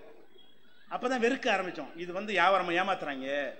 மார்க்கம் என்கிற பெயர்ல குரானை விட்டு நம்மளை அப்புறப்படுத்தி, ஹதீஸை விட்டு அப்புறப்படுத்தி நம்ம நரகத்தில் கொண்டை தள்ளுவதற்காக வேண்டி இவர்கள் இந்த மாதிரி வேலையை செய்திருக்கிறார்கள் என்கிற எண்ணம் அப்பதான் எங்களுக்கு வருகிறது. அப்ப மறைக்காம வேட்டேன்னு ஒரு அஜர் சொல்ல இன்னாலில்லாஹி சொல்லுடான்னு சொல்லி எங்களை அடித்து திருத்த வேண்டியவர் என்ன செய்யறாரு? அல்ஹம்துலில்லாஹ்னு சொல்லி அவரும் சேர்ந்தவங்களோட சிரிக்கிறார் என்று சொன்னால், ஒரு மூமினுடைய மரணம் ஒரு சின்ன ஒரு கவலையை கூட, பாதிப்பை கூட எங்களுக்கு கற்றுத்தந்த ஆசானுக்கு ஏற்படுத்தவில்லை என்று சொன்னால் அதன் மீது எங்களுக்கு எப்படி பக்தி வரும்? அதனால் ஓதி முடிச்சோம், வியாபாரத்துக்கு ஓடி போயிட்டோம். ஓதி முடிச்சவன இதே சேலத்தில் சிகே ஹாஜி முகமது ஹனீஃப்னு ஜவுளி கட்டில் நான் மூட்டதுக்கு வேலை பார்த்துருக்கேன். ஓதி முடிச்சுட்டு இதே செவ்வாப்பேட்டையில் அந்த மலர் எனக்கு ஓதி முடித்த ஆலிமா ஆன பிறகு கூட இவங்க ஏமாத்துறாங்க, இது போகக்கூடாது என்று சொல்லி இந்த சேலத்தில் இளம்பெற சிறுபுற ஓதி முடித்த பருவத்தில் இங்கே நான் வேலை பார்த்துருக்கிறேன். அந்த கடை இருக்கா இல்லைன்னு எனக்கு தெரியல. அப்போ இருக்கா அந்த சிகே ஹாஜி முகமது ஹனீஃப்னு ஹோல்சேல் கடை, பெரிய ஜவுளி கடை, சேலத்தாக யார் இருக்கீங்க? சரி. அப்போ அந்த மாதிரியான அளவுக்கு நாங்கள் தள்ளப்பட்டது காரணம் என்ன? இது இரையச்சம் இல்லாமல் உருவாக்குறார்கள். நம்மளை இரையச்சம் இல்லாமல் ஒரு மார்க்கத்தை ஒரு வியாபாரமாக உருவாக்குறார்கள். இது ஒரு சம்பவம். அதே அஜர்த் என்ன செய்வார்னா, பாடம் நடத்தும் போது நூல் முடிஞ்சுக்கிட்டே தான் பாடம் நடத்துவார். நிறைய ஆர்டர் வந்திருக்கும் அவருக்கு. பேய் பிசாசு பில்லின்னு ஆர்டர் பண்ணியிருப்பாங்க. நூல் முடிஞ்சுக்கிட்டு தட்டில் எழுதிக்கிட்டு தான் பாடம் நடத்திக்கிட்டே இருப்பார். நல்ல யாவும் சக்தி உள்ளவர். நூலை முடியவும் செய்வார், பாடம் நடத்திக்கிட்டு இருப்பார். நல்ல திறமையெல்லாம் இருக்கும். அப்போ பாடத்தில் வரும், மண் தாழ்லக்க தமிமத்தன் ஃபகத் அஷ்ரக. அஜர்த் ஓதி தருவார். யார் தாயத்தை தொங்க விட்டானோ அவன் அல்லாவுக்கு இணை கற்பித்து விட்டான். மிஸ்காத்துங்கிற கிதாபில் வரும். அது அஜர்த் எங்களுக்கு சொல்லுவார். அஜர்த் அதானே நீங்கள் பண்ணுறீங்க? நான் கேட்டேன், நான் தெரியாதனமா தாயத்து போட்டால் ஷிர்க்குன்னு படித்து தர்றீங்களே, ரசூல்லா சொன்னாங்கங்கிறீங்க, நீங்கள் அதை முடிச்சு போட்டுக்கிட்டு தானே எனக்கு ஓதி தர்றீங்கன்னு கேட்டுவிட்டேன். அந்த மிஸ்காத்து கித்தாபை தூக்கி என் மேலே எரிஞ்சு, அந்த ஹதீஸ் கித்தாபை இந்த கேள்வி கேட்டதுக்காக வேண்டி இன்னைக்கு பசுமரத்தாடியா பதிஞ்சிருக்குது மூஞ்சல் எரிஞ்சு, அட்டை உனக்கு கல்யாணம் பண்ணி புள்ள குட்டி இருந்தால் உனக்கு தெரியும்டான்ட்டார். மேட்ரு நீ சிங்கிள் மேன், உனக்கு இப்போ காசு தேவையில்லை, எனக்கு நான் புள்ள குட்டி கொம்பரெல்லாம் வச்சுக்கிட்டு இருக்கிறேன், சம்பாதிக்கணும், நான் என்ன பண்ணுறது? அப்போ இது மார்க்கம் எதுக்கு உள்ளது? இது கதையில் கற்பனையில் நிஜமாக என் வாழ்க்கையில் கூத்தானூரில் நடந்த சம்பவங்கள். இவர்களை எல்லாம் பார்த்து விட்டு தான் நினைஞ்சேன், ஆகா இவங்க மார்க்கத்தை மறைக்கிறாங்க. அப்புறம் வியாபாரத்துக்கு போய் பல விதமான எல்லா விதமான வியாபாரம் நான் பண்ணிட்டோம். வழங்குதா? நாங்கள் தூக்காத மூட்டை கிடையாது, சைக்கிள் லோடு அடிச்சிருக்கிறோம், 200 கிலோ லோடு அடிப்போம். அது பரவாயில்ல, சந்தோஷமா இருந்துச்சு எங்களுக்கு. 200 கிலோ சைக்கிளில் வச்சு மிதிச்சுட்டு போவது எங்களுக்கு இன்பமாக இருந்தது. இந்த மாதிரி பொய்யான மார்க்கத்தை சொல்வது அருவருப்பாக இருந்தது. இப்படியெல்லாம் போய் எல்லா விதமானது பண்ணி ஒரு அஜர்த்து இழுத்து கொண்டாந்து விட்டுட்டாருன்னு வைங்களேன். இல்லாட்டி எப்படி போயிட்டு இருப்போம், நாங்கள் வியாபாரியாக போயிருப்போம். அப்போ நாங்கள் குரான் ஹதீஸை நாங்கள் எங்களுக்கு தெரிஞ்ச வகையில் படிக்கும் பொழுது தான், ஆஹா குரானுக்கும் இந்த மதஹபுக்கு மார்க்கத்துக்கு சம்மந்தம் இல்லை, பொய்யா சொல்கிறாங்க. அல்லாஹ்வுடைய எதுக்கு இந்த மார்க்கத்தை நம்ம இருக்கிறோம்? சொர்க்கத்துக்கு போகிறது தானே. சொர்க்கத்துக்கு போகிறதுக்கு இருக்கணும். சொர்க்கத்துக்கு போகிறது என்ன வழியை காட்டணும்? அல்லாஹ்வுடைய வேதத்தை சொல்லி காட்ட வேண்டியதானே, நபியுடைய போதனை சொல்லி காட்ட வேண்டியதானே. அப்போ நம்ம சொர்க்கத்துக்கு போகிற வாசலை மறைச்சி நானும் நரகத்துக்கு போய் இவ்வளோ வரை நரகத்தில் கொண்டே தள்ளக்கூடிய வேலையை நான் செய்யணுமா? அப்போ அது மாதிரி இந்த ஓதுற காலத்திலேயே மூழுது கூப்பிடுவாங்க. மூழுதுக்கு போட்டி மாசோட்டு நீக்கி விட்டுருவாங்க. மூழுது பாத்தியாண்டு அப்பவே எனக்கு பிடிக்காது. ஏன் அங்கே பிச்சைக்கார மாதிரி உட்காந்துருக்கிறது, கை கட்டு உட்காந்துருக்கிறது, பணக்கார பள்ளிக்கு பிடிக்கவே பிடிக்காது. அதை நேரடியாக சொல்கிறது அந்த காலத்து முதுகலும் பத்தலை. நான் இதெல்லாம் ஓத மாட்டேன்னு சொல்வதற்கு அதுக்கு நான் என்ன செய்வேன் தெரியுமா? அந்த ஓதுன அந்த 3 ஆண்டு காலமும் மூழுது போகணும்ல, பாத்தியாவது போகணும்ல, அதை தவிர்ப்பதற்காக வேண்டி இல்லை நான் கறி மீன்லாம் சாப்பிட மாட்டேன், வெஜிடேரியன் சொல்லிடுவேன். அதனாலே வெஜிடேரியன் மாதிரி 3 வருஷம் கட்டுப்படுத்திக்கிட்டு இருந்தேன். ஏன் அங்கே போனால் கறி மீன் பிரியாணி போடுவாங்க, அதை தவிர்க்கிறதுக்கு எனக்கு அன்னைக்கு தைரியம் இல்லை. அன்னைக்கு என்னது போகக்கூடாதுன்னு தெரியுது. போகக்கூடாதுங்கிறதுக்காக வேண்டி நான் கத்தம் பாத்தியாக வரமாட்டேன்னா நீக்கி விட்டுருவாங்க. நான் நீக்கிட்டு எங்கே போய் வீட்டில் போய் சேர்க்க மாட்டாங்க, சின்ன பிள்ளை தானே. அப்போ எனக்கு விருப்பம் இல்லை. அப்போ நான் என்ன பதில் சொல்லிடுவேன்? வயிற்றுக்கு சரியில்லைங்க, இல்லாட்டி நான் அப்போ சாப்பிட மாட்டேன், இந்த கறிமீன்லாம் நான் பழக்கமே கிடையாது, எனக்கு ஒத்துக்கிறாது. இப்படியே சொல்லி இதுக்காக வேண்டிய மதரசாவில் கறி மீன் ஆக்குற அன்னைக்கு பட்னியாக கிடப்பேன். ஏன் அன்னைக்கு திண்டா கண்டுபிடிச்சிருவாங்களே. 3 வருஷ காலம் கறி மீனை திங்காம இந்த கட்டுப்பாடோட இருந்து இப்படி எல்லாம் வந்து நாங்கள் வெறுத்து போய் இந்த சத்தியத்தை சொல்கிறோன்னு சும்மா சொல்லலை, இது உண்மை என்று உணர்ந்து சொல்கிற காரணத்தினால தான் நீங்கள் அடிச்சிங்க நாங்கள் சொல்கிறோம், வெட்டுனீங்க சொல்கிறோம். கொலைவெறியாக தாக்குதல் பண்ணீங்களா இல்லையா? பேசிட்டு இருக்கும் மேடையில் வெட்டினாங்க, நாங்கள் விட்டுட்டு ஓடி போயிட்டோமா? ஏன் ஓடலை? நாங்கள் சொல்ல உண்மை, இதுக்கு நன்மை அல்லாட்ட கிடைக்கும், இதுக்கு பேசுறதுக்கு கூலி இருக்கிறோமா? யாராவது கேட்டாங்களா? நாங்கள் அஜர்த்து மறுமையில் அதில் கூப்பிட்டோம்னு சொன்னால் தந்தி மணி ஆட்டில் ரூபா அனுப்புன்னு கேட்குறாங்க, அப்படி கூட்டமாங்க. யாருக்கும் எந்த பைசாவும் கிடையாது. நாங்கள் எங்கள் ரிஸ்கில் அல்ல எங்களுக்கு ரிஸ்க்கை தந்திருக்கோம், நாங்கள் உழைச்சி இன்னைக்கு சாப்பிட்டுட்டு இருக்கோம். இன்னைக்கு எங்கள் சொந்த உழைப்பில் தான் நாங்கள் எங்கள் வாழ்க்கையை நடத்தி கொண்டிருக்கிறோம். அதனால வந்து இந்த மதுஹப் என்பது வந்து ஒரு மூளையற்ற களிமண்ணை கொண்டவர்களால் உருவாக்கப்பட்ட சட்டத்திட்டங்கள், அதிலிருந்து விடுபட வேண்டும். எந்த ஒரு பிரச்சனையாக இருந்தாலும், எந்த அஜர்த்து சொன்னாலும், நாங்களே சொன்னாலும், தௌஹீத் ஜமாத்தை சொன்னாலும் குர்ஆன் ஆதாரத்தை காட்டினா நீங்கள் ஏற்றுக்கணும். நாங்கள் இஷ்டத்து சொன்னால் ஏற்றுக்கக்கூடாது. நபிகள் நாயகம் சொன்னார்கள் என்று ஹதீஸ் ஆதாரத்தோடு காட்டினால் நீங்கள் ஏற்றுக்கொள்ள வேண்டும். இது இல்லாமல் எவன் சொன்னாலும் சரி, எவ்வளோ பெரிய பேர் பெற்ற ஆள் சொன்னாலும் சரி, அதை மார்க்கம் என்று நம்பி நீங்கள் செயல்பட்டால் அதனுடைய இறுதி பரிசு நரகம். அப்படி செல்லாமல் அல்லாஹ் நம் அனைவரையும் காத்து அருள் புரிவானாக. வாஹிர் தாவானா அல்ஹம்துலில்லாஹி ரப்பில் ஆலமீன். அஸ்ஸலாமு அலைக்கும். ஒரு கருத்து, இந்த அப்துல் கலாம் சிலையில் ஒரு கருத்து சொல்ல எழுதி கொடுத்துருக்காங்க. அப்துல் கலாம் சிலை அருகில் கீதையை வச்சிருக்கிறாங்க, அவர் முஸ்லீமு, அவர் சிலைக்கு பக்கத்தில் கீதையை வச்சிருக்கிறாங்க, வீணை வாசிக்கிற மாதிரி வச்சிருக்கிறாங்க, அவருக்கு சிலை வச்சிருக்கிறாங்க, அதை பற்றி உங்கள் கருத்து என்ன அப்படின்னு கேட்குறான். தௌஹீத் ஜமாத்தை பொறுத்த வரைக்கும் உண்மையை சொல்வதற்கு யாருக்கும் பயப்படாது, விளங்குதா? சத்தியத்தை சொல்வதற்கு எந்த மூடி முளைச்சி பூசி மொழி அந்த விளையாட்டுலாம் கிடையாது. தௌஹீத் ஜமாத்துடைய நிலைப்பாட்டு பிரகாரம் அப்துல் கலாம் என்பவர் அவர் முஸ்லீம் கிடையாது, தெளிவாக சொல்கிறோம். அவருடைய பேர் அப்துல் கலாம், பேரை வைத்த ஒருத்தர் முஸ்லீம் இல்லை. அல்லாவை மாத்திரம் வணங்குறவன் தான் முஸ்லீம். அவர் சிலைகளை வணங்கினார், நிர்வாண சாமியார்கள்ட்ட போய் ஆசி வாங்கினார். அப்போ இஸ்லாத்துக்கு போயிடுவார். ஒருத்தர் சிலை வணங்கி விட்டால் முஸ்லீமாக இருக்க முடியாது. நிர்வாணமாக உட்காந்துருக்காங்க, அவன் பக்கத்தில் ஒரு போய் கை கட்டி உட்காந்துருக்கிற ஒரு ஆள் ஒரு பகுத்தறிவாதியா, விஞ்ஞானியா? ஒரு விஞ்ஞானி அறிய வேண்டியது இவன் மனுஷன், நானும் மனுஷன் அறிய வேணாம். மலஜலத்தை சுமந்துக்கிட்டு ட்ரெஸ் போடணுன்ற ஒரு அறிவு கூட இல்லாத ஒருத்தனை மதித்து இவன் போய் மண்டிட்டு உட்காந்துக்கிட்டு இருக்கிறான். இவன் ஜனாதிபதி. இப்படி ஒரு கேவலத்தை ஏற்படுத்தியவர் யாரு? அப்துல் கலாம் என்பவர். அவர் முஸ்லீமாக வாழவில்லை, அவர் தன்னை முஸ்லீம் என்று சொல்லிக் கொண்டதும் இல்லை. அவர் அவர் ஜனாதிபதி எப்படி வந்தார்? சுதந்திர போராட்ட தியாகி. அவர் ஜனாதிபதி ஆகுறதுக்கு முன்னாடி நாட்டு மக்களுக்கு அதை இதை பாடுபட்டு உழைச்சி அப்படிலாம் பேரில் பேப்பர் கேள்விப்பட்டிருக்கீங்களா? அவரை ஜனாதிபதினு அறிவிக்கிற தேதிக்கு முன்னாடி வரைக்கும் இந்த மனுஷன் பேரையாச்சும் யாராவது கேள்விப்பட்டீங்களா? ஒன்றும் கிடையாது. இவர் ஒரு அரசாங்க ஊழியர். விஞ்ஞானிகள் ஒரு ஆள் தான் விஞ்ஞானி காட்டுறாங்க, அவ்வளவு பொய். அது பெரிய ஆயிரக்கணக்கான பேர் கொண்ட ஒரு குழு, அதில் ஒரு ஆள் இவர். நல்லா விளங்கிருங்க, ஆயிரக்கணக்கான பேர் விஞ்ஞானிகள் உட்கார்ந்து பல துறைகளில் ஒருத்தன் நட்டை செய்வான், ஒருத்தன் போல்ட்டை செய்வான், ஒருத்தன் ஸ்பிரிங்கை செய்வான். இப்படி பலவிதமான விஷயங்கள் ராக்கெட்டுக்கு அதுக்கு நடந்து கொண்டிருக்கும். ஆயிரக்கணக்கான ஊழியர்களில் ஒரு ஊழியராக இருந்தவர் தானே தவிர இவரே தான் நாயகனும் கிடையாது. நல்லா விளங்கிருங்க. இந்த ஆள் இருக்கும் பொழுது அங்கே எல்லாம் இந்த ஆர்எஸ்எஸ் சித்தாந்தம் உள்ளவங்க ஜாஸ்தியாக இருப்பாங்க. அவங்களுடைய பழைய என்ன பண்ணிட்டாருன்னு கேட்டால், இவர் அப்படியே அவங்க மாதிரி ஆகி சாமியை கும்பிடுறது, அது மாதிரியா நடந்துக்கிறது, அந்த மாதிரி சாமிகள்கிட்ட ஆசீர்வாதம் வாங்க, இப்படிலாம் நடந்தவுடனே வாஜ்பாயிட்ட போய் சொல்கிறாங்க, நம்ம நினைக்கிற மாதிரி ஒருத்தன் சிக்கியிருக்கிறான், ஒரு பாயி. என்ன சிக்கியிருக்கிறான்? அவங்க என்ன செய்கிறாங்க, நீ பேருக்கு முஸ்லீமாக இருந்துக்க, கல் மண்ணெலாம் வணங்கு, உன்னைய மதிப்போம், இஸ்லாத்மிய பேரை வச்சுக்க, இஸ்லாத்தை விட்டு உனக்கு எங்கேயும் வச்சிருவோம் அப்படிங்கிற மாதிரி சித்தாந்தம் இருக்குதா? அது ஆர்எஸ்எஸ் சித்தாந்தம்.